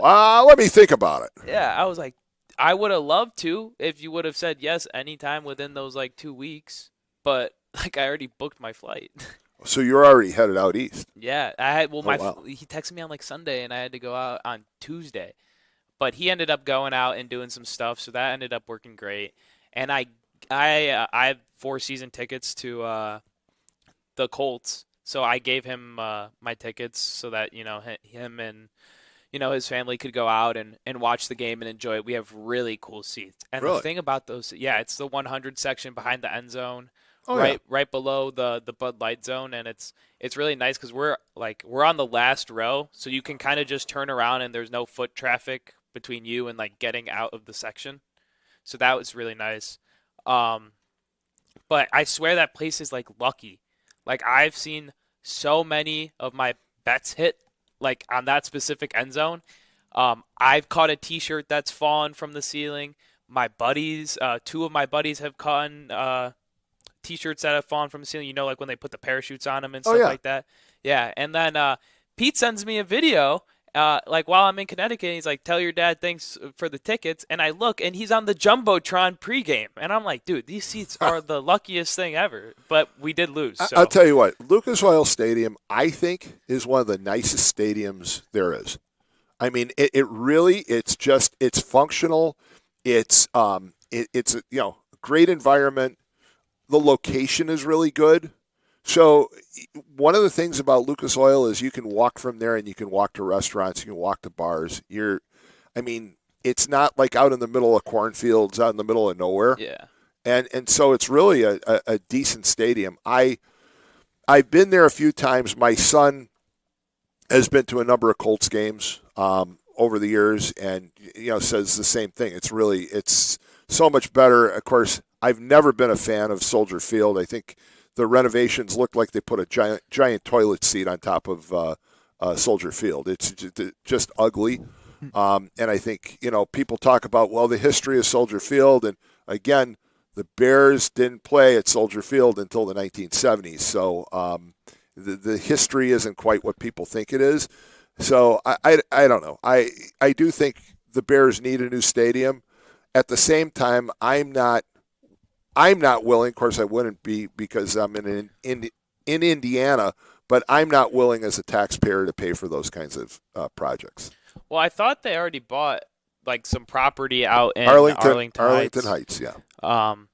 And I mean, I think if there's any time that Chicago people would, I wouldn't say want to pay more taxes for something like that, but would be more, I guess, quote unquote, excited to, is when the Bears are 9-3 and finally good for the first time in 20 years. Yeah, although I'm not a fan of Pritzker, but Pritzker makes a decent point, which is the McCaskey family should be paying the freight for this. And when you look at who owns the Bears, other than McCaskies, there's plenty of people that have a lot of money, and they ought to be able to fund the project themselves. And go see Jerry Reinsdorf and his brother-in-law. They'll finance it. They finance everybody else's stadium. So I don't know. It's an interesting challenge. It looks like we've got a caller. So let's take that caller. Good morning. You're on the air.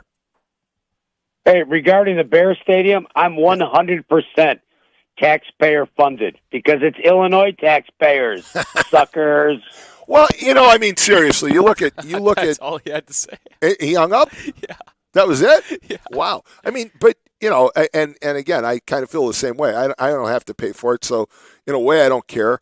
But they need to replace Soldier Field. They just do. And I just wish that the McCaskey family, the problem is that everybody else that owns an NFL team, they've got enough money that they don't have to live off the team. All right. Take, you mentioned, Kansas City before. Well, Kansas City, the Hunt family. I mean, there's lots of money out there for these owners. And then you get the McCaskey family, who everybody is basically at the trough trying to live off the Bears. And the team's worth, $6 billion if they sold it. But in its current state, they really don't have a lot of money and a lot of leverage to fund a new stadium.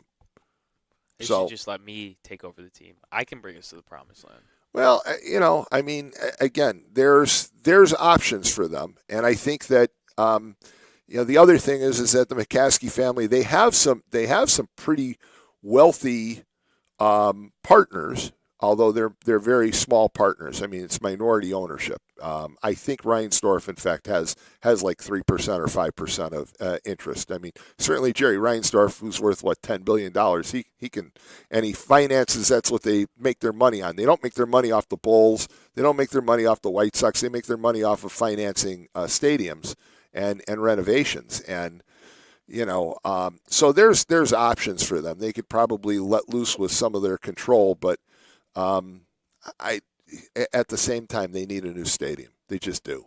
So 845-1100 is the number to call. You have any opinions about the new Bear Stadium? You have an opinion about the Ohio State IU game? Again, I think it is going to be, one of the most amazing games if it lives up to expectations. This is going to be a real all-out battle tomorrow night. I hope so. I mean, there's not a lot of times where you get to see 1 and 2 go at each other, especially for a championship.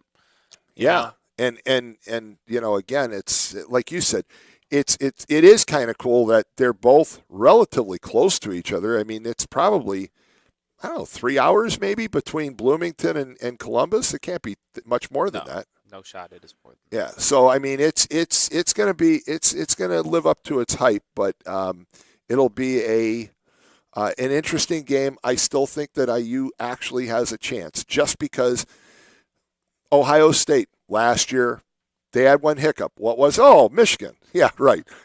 Year before they always have a hiccup game, and I just think they're due. And I don't think what's his name, Day.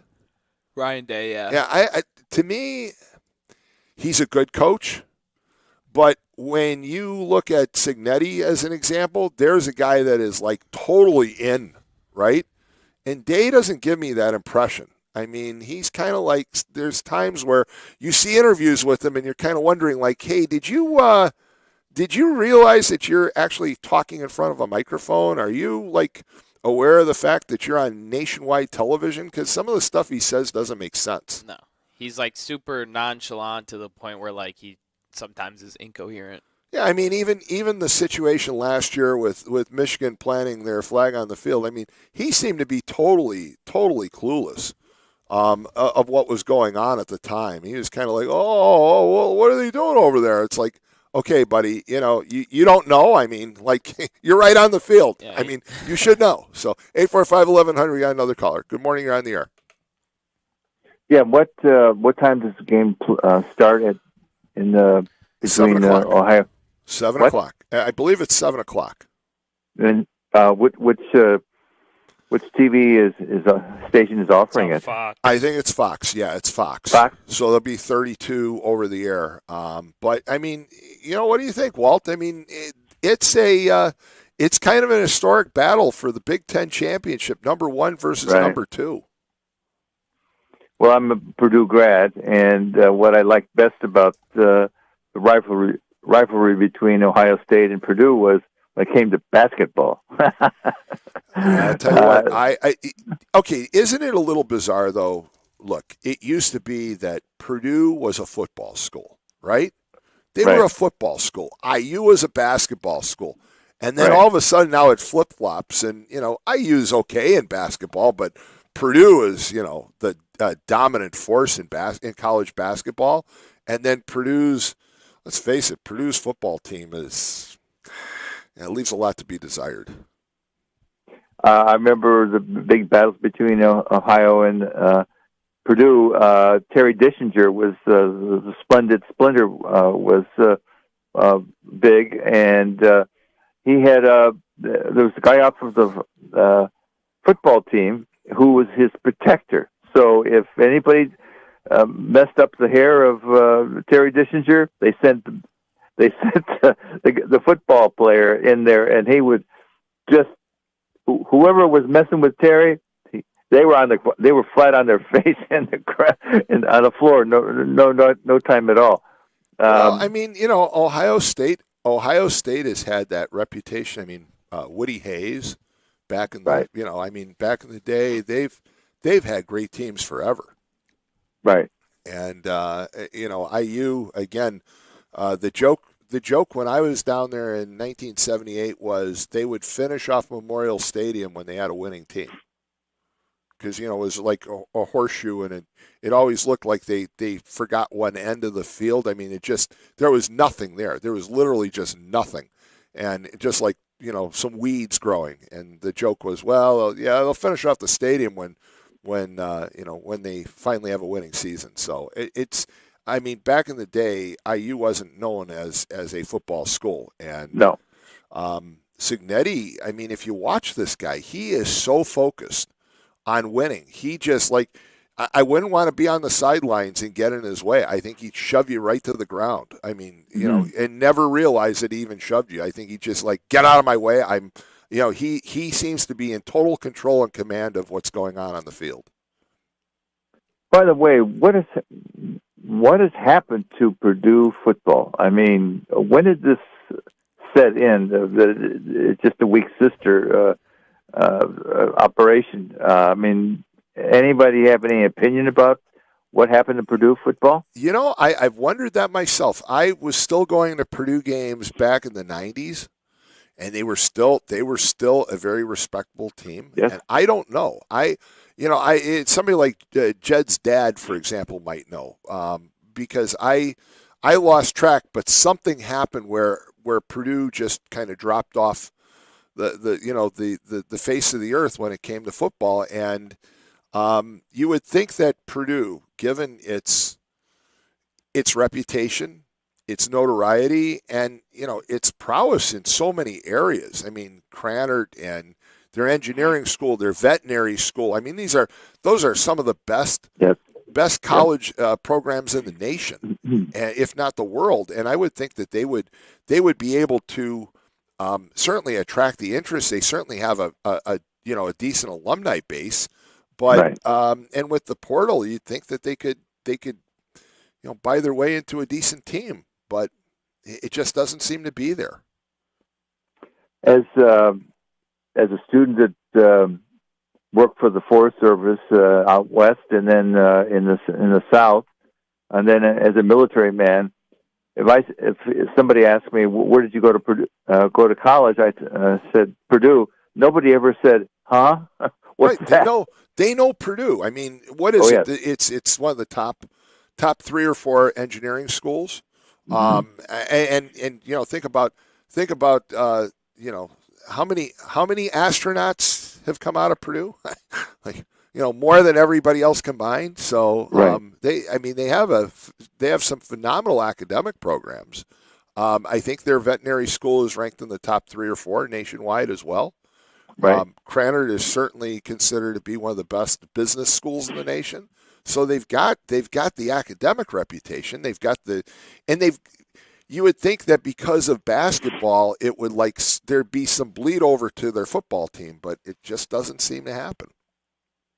And the first man on the moon was a Purdue grad by the name of Armstrong. Yeah, absolutely. Ohio boy from right close to the Indiana border. And the last person on the moon was also a Purdue man, Cernan from Illinois. Yeah, Gene Cernan.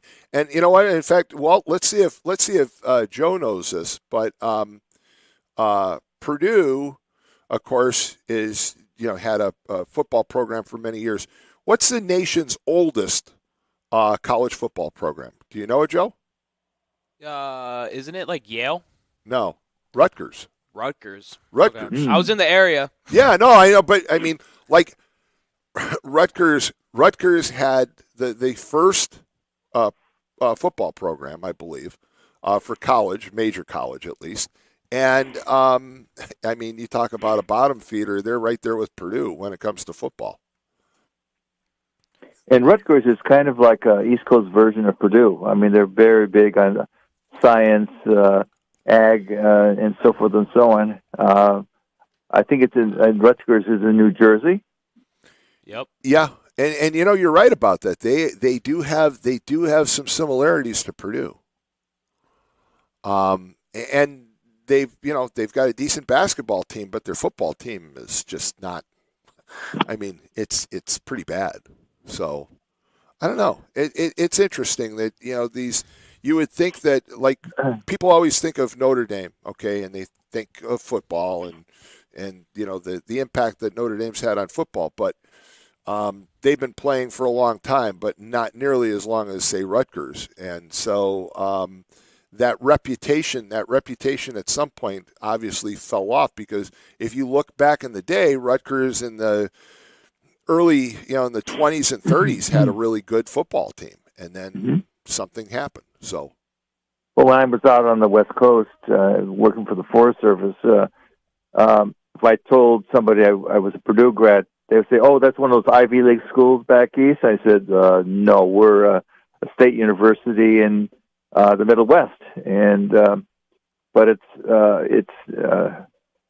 being a Purdue grad. When I showed up at Clark High School to be a student teacher in science, I walked into the room of my advisor, and she said, "What school are you coming from?" And I said, "Purdue." He says, "Oh," she said to me, "Oh, all you Purdue people always are well qualified and motivated. I don't expect to have any trouble out of you." Wait a minute. Well, when did you teach at Clark High School? Let's see. It was the spring of 1963, something like that. Okay. I'm trying to think of who your advisor would have been for science. Wanda Wilharm. Oh, okay. I was going to say, I was thinking Wanda Wilharm may have been. And then you remember some of the other teachers that have been there for a long time. Oral Watkins, Dolores McCampbell, Eldon Buss. I mean, those were all people that had been there forever in a day.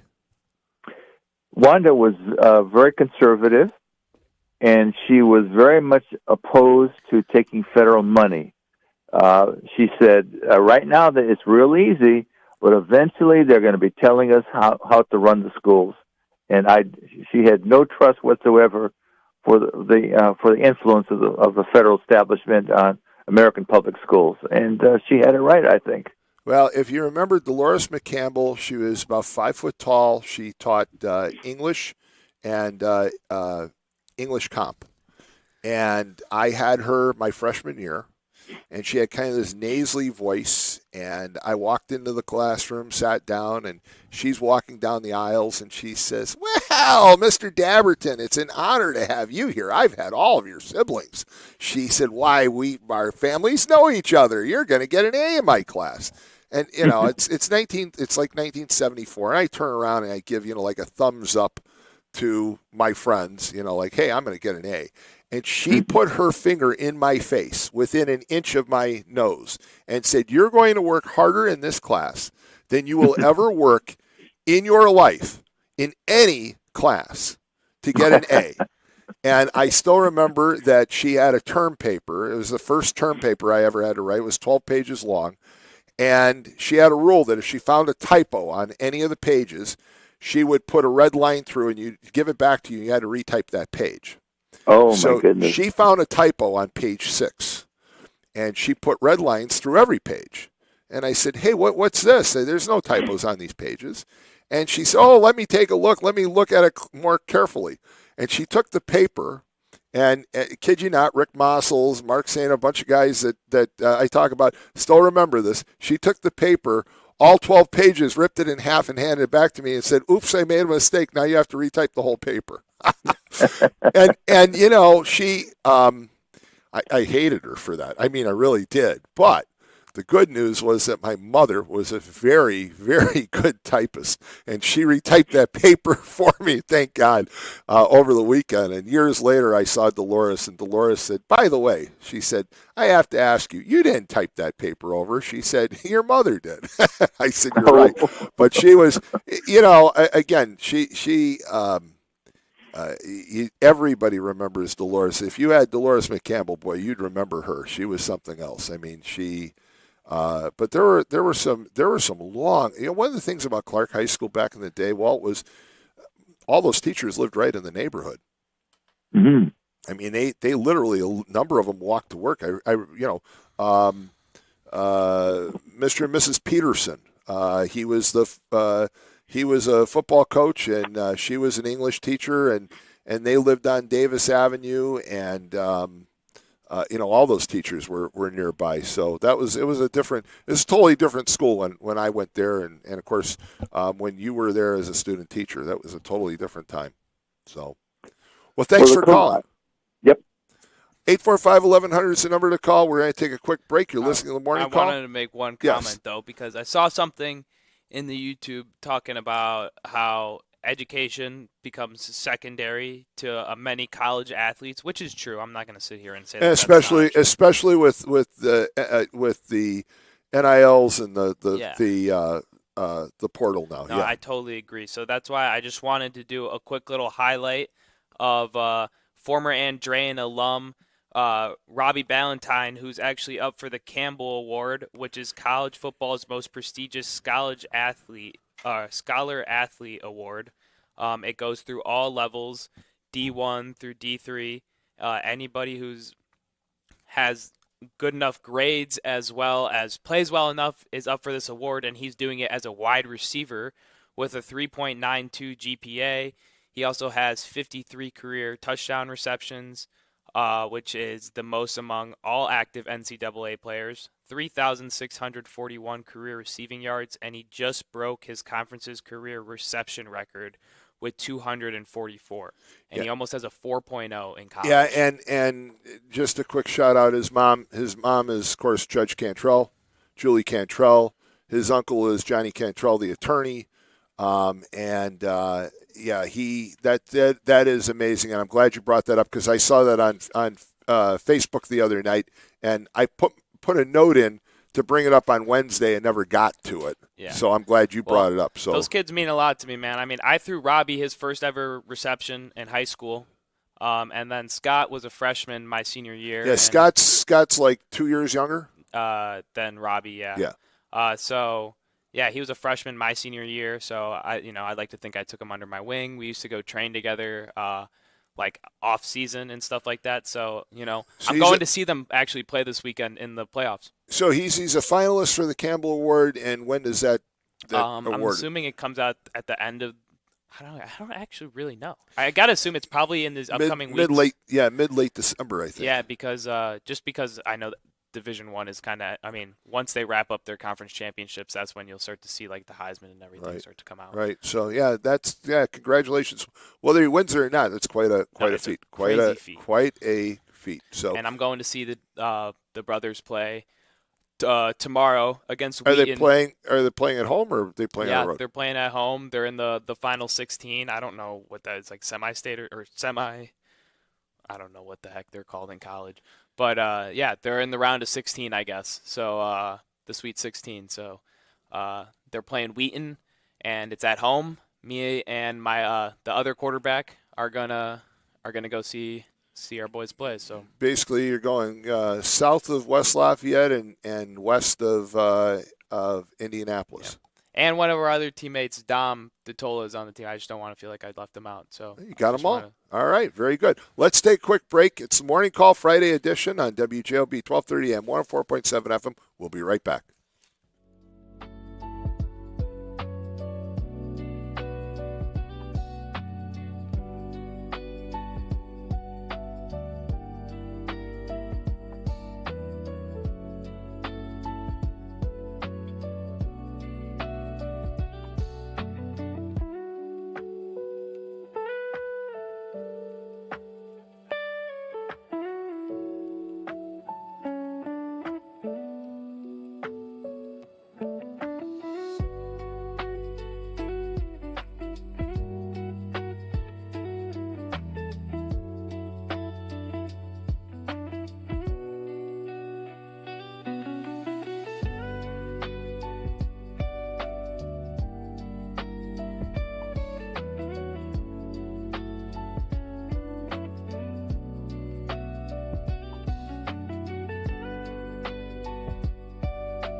All right, and the cleanest car in the parking lot just showed up.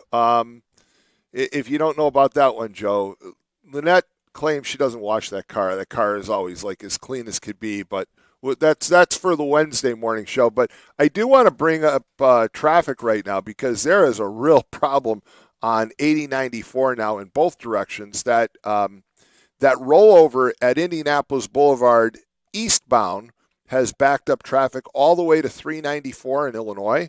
But on the westbound side, it's backed up traffic now all the way well into Gary.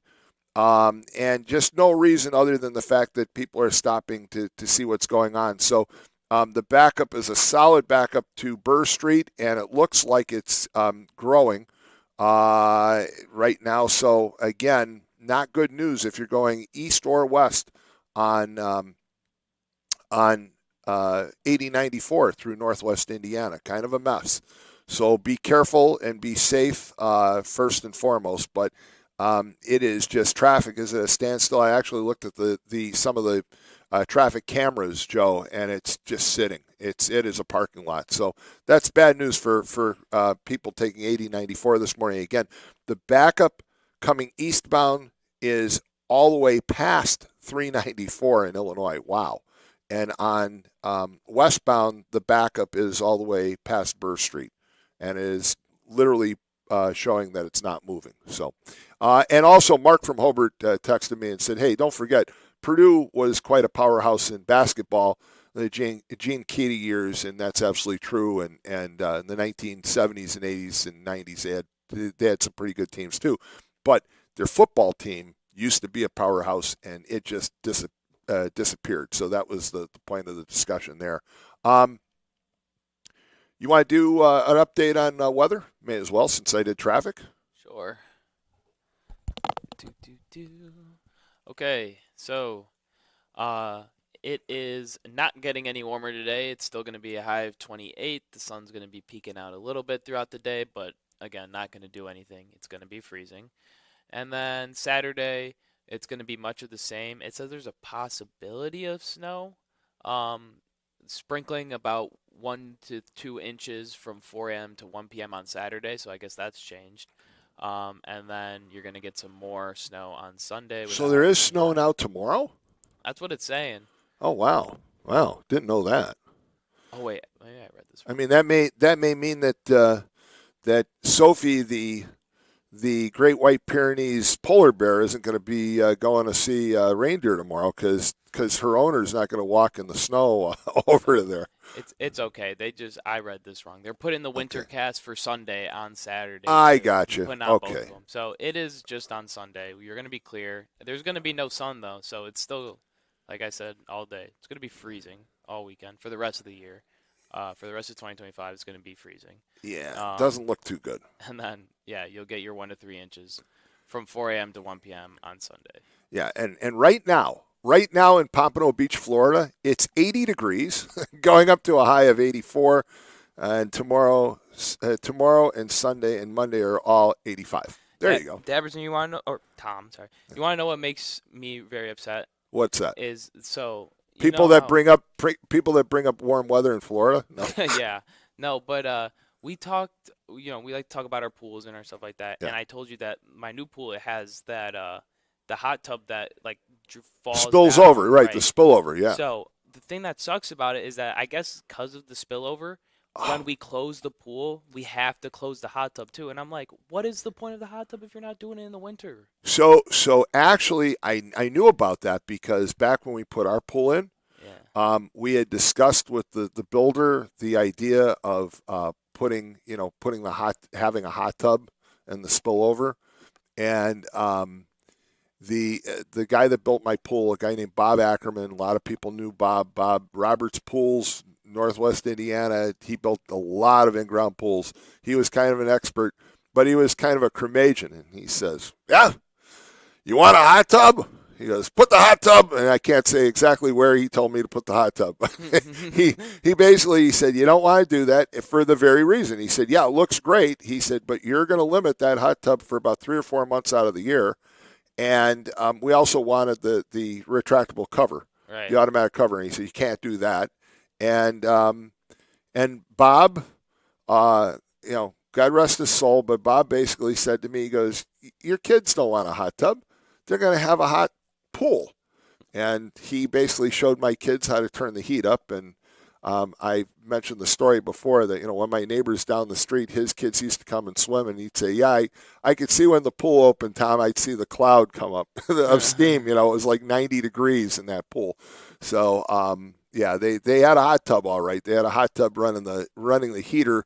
It'd be like 85 degrees outside, and the pool would be like 92. So, yeah.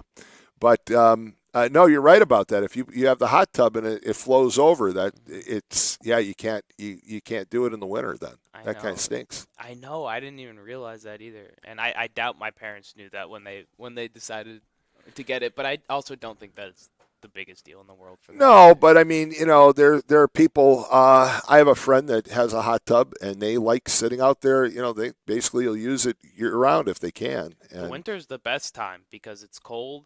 You get like cold up top, and then you get hot down low, and it's like. All right, but you got to walk out there.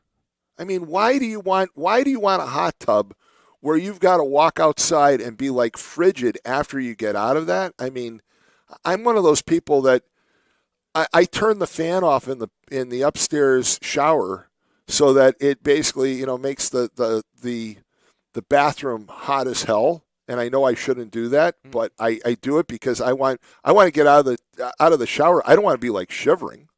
No, I get that, but I don't know. I guess I think it's more of like while I'm in there because if it's like hot outside and I'm in the hot tub, I'm like sweating and I'm like, oh. And then if it's cold outside, like my entire top half stays cool, so I'm just fine. I don't know. We have a caller. Good morning. You're on the air. Hi, Tom. Joel Bender, Mindbenders. Hey, Joel. How are you? Good, my friend. Hey, it's not that bad getting out of a hot. You're 97 degrees. Joel, you there? I'm here. Are you there? No, we lost you for a second. Go ahead. It's not that bad getting out of a hot tub when you're 97 degrees and walking to your house. You don't get cool that fast. Okay, that's really not cold. Bad. That's not bad. But I mean, like today. Okay, I have a friend that has a hot tub in Whiting, and they use that hot tub, and basically they have to run to their house after they use the hot tub. What fun is that, Joel? It's running to there. It might feel like needles hitting you when you run to the hot tub. I have a hot tub.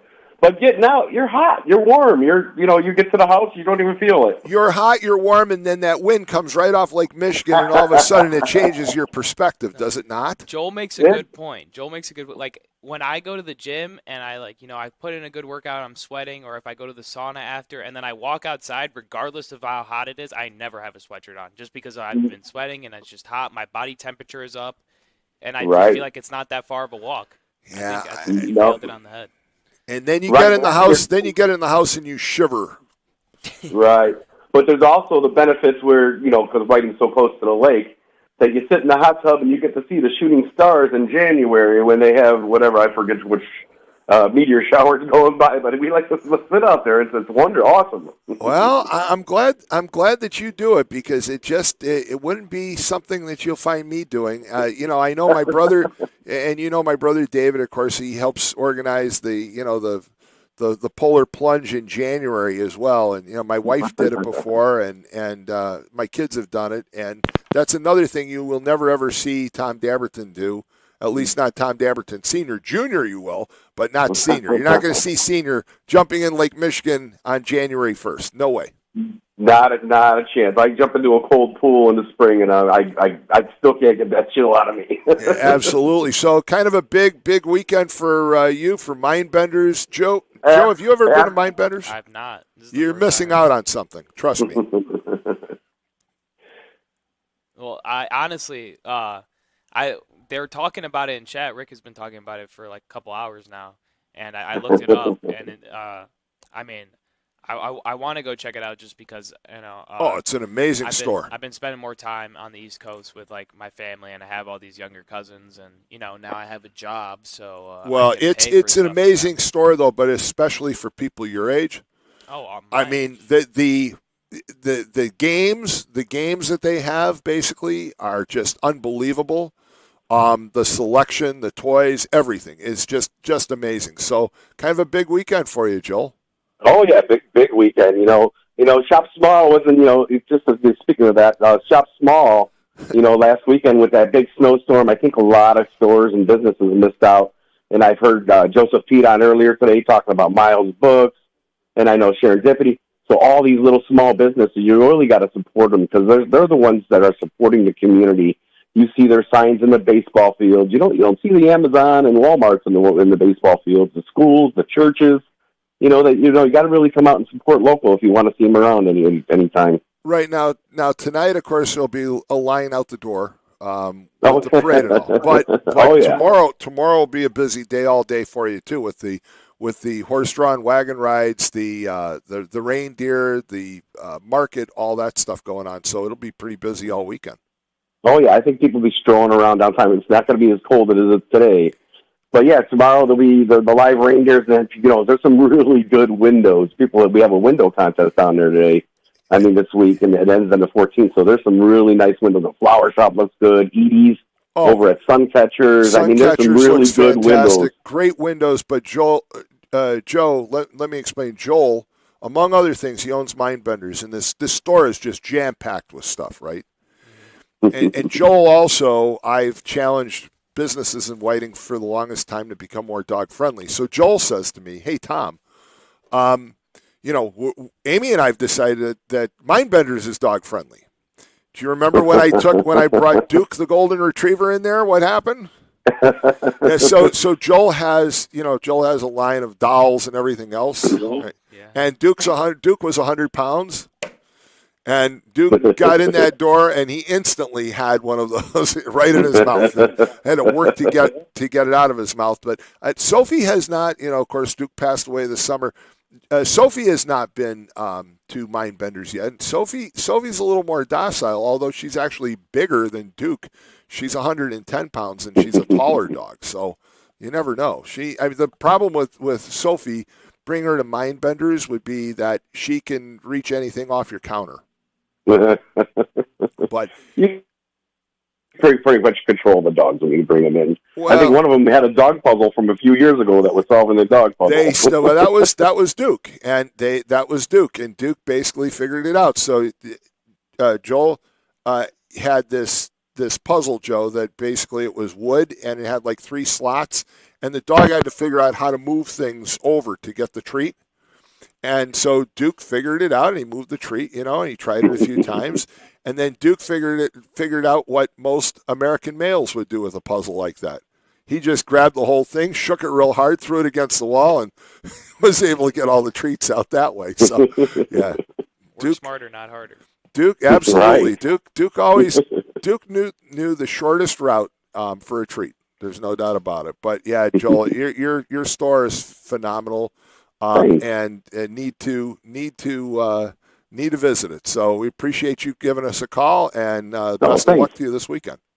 Thanks a lot. Appreciate you letting me get a chance to say, welcome to Shop Small. Also, I want to tell you guys talking about IU, we did load up on some IU puzzles. So if anybody's looking to put together their own IU team, we will have them. We have them ready for you guys. Okay. All right. Have a great weekend. Good. We'll see you soon. All right. Thanks so much. Thanks. 845-1100, we've got some additional callers. We got 2 more callers, so we'll finish out the day with these calls. Good morning, you're on the air. Good morning. It's me again. All righty, Mike, and Mindbenders very well. You just had him on. Question I want to ask you, I wish I would have called before he did, but okay, he's been there, Mindbenders. I've been there, and how long has he been Mindbenders in Whiting, and when did he ever start selling games and puzzles and all that stuff? How long has he been doing it? So it's 10 years. It's 10 years since they first started down the street, moved to the new location. This is 10 years. He mentioned that the other day when he was on. Yeah, well, you know what? I bet your dogs had a doggone fun time in there. I'll tell you what, it was frightening for me, but Joel kept on saying, "Oh, Tom, bring your dog by." Okay. I bring my dog by, and then, Duke basically latches on right away. One thing about Joe is when you go in there, it's just an amazing place, and he takes you to a table and starts playing a game with you, and he's got a way he can hook you to buy, because I've got 2 items already. I'll probably go there because he said he's got some IU stuff, and I just got dressed. I went and started the car because I got to go take a student earlier today. But I got my IU shirt, my IU hat on, because, see, my boss, his son, and his family are all graduates from IU. And, I asked to bet him. I said, I bet you IU's going to win, and he don't want to bet me. Well, I'm a black sheep. I've got a number of siblings that are, and my son now, are IU graduates, but I'm a Purdue grad. So there you go. Yeah, I had to go down to. A couple of years ago, I had to go down to Bloomington IU and do some aerial shots for. They were making breaking ground and adding a new building or something. They wanted me to do it. Well, the guy that had me come down there gave me this hat and shirt. The only kind of Purdue thing I got is from the hockey thing, just a shirt, no hat. I started at Bloomington, but I didn't finish at Bloomington. So there you go. Hey, thanks so much, But Mike. you know what? Hey, one thing, everybody out there, if you get a chance, downtown Whiting, Indiana is a wonderful place just to walk around. So much stuff you can do, but make sure you go in that Mindbender store. Absolutely. And then don't come out empty-handed, because he tries to make sure you don't come out empty-handed. He's got a way of hooking you. He's a great salesman. Hey, thanks again. We've got a couple callers and we got to finish up. Good morning. You're on the air. Good morning. Good morning, Tom. Yes. How are you? Good. How are you? Real quick, I love downtown Whiting. This is Pat, by the way, North Hammond. Pat Oh, Norrie. sure. Yeah, sure. Hi, Pat. Hi, Tom. I had an unfortunate incident there for Wickedly Whiting. I went into the local T-shirt shop there and talked with the owner, and I was prepared to buy a Turning Point shirt. She refused it. She would not make me a Turning Point shirt. Really? And I was so hurt, I'm still hurt. So I wanted to just express that view and my experience. Well, and I went on to say to her, I said, would you make me a George Floyd shirt? She said, sure. Well, the thing is that politics and business don't mix. Yeah. And I know who you're talking about, and she's got her views, and she's entitled to them. But when you own a business, you have to be accommodating to your customers, and that's really unfortunate, Pat. And I'm sorry that happened, because you would never have that happen at Mindbenders. What you'll have at Mindbenders is you'll find out that Joel doesn't care your politics. He'll find a game, he'll find a contraption, he'll find something for everybody. And the same with Sun Catchers and some other places. So, I'm sorry to hear that. Yeah, thanks. It was unfortunate. I don't know. I guess I felt discriminated against. So you haven't been posting. You and your wife haven't been posting too much on Facebook lately. That's possible. Well, I'll tell her about that. Well, no, because I see the posts, and usually that's and kind of Facebook for our generation, it's how we keep in touch with people, right? True. And so I just it dawned on me, hey, I haven't seen a post. Now I did get the message. You saw Rick one day, and he told me that you said hi, and sure. Of course, Rick is Rick is your best friend. Oh yeah, and Rick's still pretty good at telling me anybody and everybody he sees. So he's good at that. And I see him a few times a week, but I always see him on Sunday morning. We usher together at St. John. So nice. Well, I usher right here at St. Joe's. Oh, do you? Yeah, for a number of years. Yeah. Yeah, I mean, no, people know. Rick and I, we stand in the back of church, and it's kind of like everybody that's trying to get in, we're handing out the parish bulletins, but we're having a conversation the whole time. And some people kind of join in right as they walk up, and they just join right in the conversation. We have a lot of fun doing it. Sure. You know what? Go ahead. No, you go ahead. Our church is closing, this year. I know, and I'm very disturbed. I'm very disturbed by that. And you're welcome to come to St. John. Although I think St. Cas is an opportunity too. But yeah, I think I'm going to check into St. John. Yeah, I mean it's unfortunate. You know, you and I and everybody else, we heard about the shortage of priests coming, and they knew it was coming. And I look, I'm Catholic, have been all my life, but to me, you know, the answer is you've got to let priests get married. I mean, you're running out of options, and you got to consider that. That's all there is to it. Or how about women priests? Well, you know what? So St. Mary's Byzantine Catholic Church. I mean, it's part of the Catholic Church, and Father Andrew Summerson, probably the most popular priest in town. He's a married priest, and you know, it works there. So why can't it work everywhere else? I don't get it, but it doesn't make a lot of sense. We're kind of losing you, Pat. We lost you. Lori is. Yeah, Lori is. So I'm going to tell her that you got to start posting more. Yeah, tell Lori I said hello, and you got to post more, and you get the honor of being the final call of the day. So. Right. You said you were going to take 2 more, and I said, I'm going to try it anyhow. Yeah, so I was the third one. Somebody must have dropped off. But I hope to see you maybe over the weekend, because we'll be down there. I'll be out and about. I'll be right by New York Avenue and 119th for the parade, and I'll be out and about all weekend. So I look forward to seeing you and Lori. Take care. Tom, thank you. Bye-bye. All right. And that ends this edition of the Morning Call, Friday edition on WJOB 1230 AM, 104.7 FM.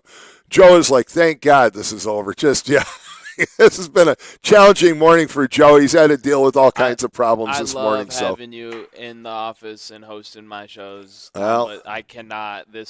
I took a week off, and then the office equipment was like, what are you doing back here, man? Like, just hates me or something. I don't know. It's great to be on with you, Lynette, everybody. You know what? We got a great group of people. I mean, Matt, Adriana, this is a great group of people. It really is. And we've had some great producers before, but this is the best. And it is time now to say goodbye and to switch over to the award-winning Veterans Views on WJOB. And I see Pat O'Donnell walking around out there. So this is going to be a great show. I can guarantee it. Keep it tuned right here all day, all weekend, all week to WJOB 1230 AM, 104.7 FM. And we'll see you next Wednesday morning starting at 6 a.m., folks. And don't forget, next Wednesday at 7 a.m., Mont Hanley's coming on with me, and we're going to talk about the incidents that happened in November 1983 that almost caused basically mankind to be wiped off the planet, and also talk about another incident that happened in 1980 in Arkansas that almost wiped off the southern United States. So keep tuned for that one next Wednesday. Have a good day. Take care.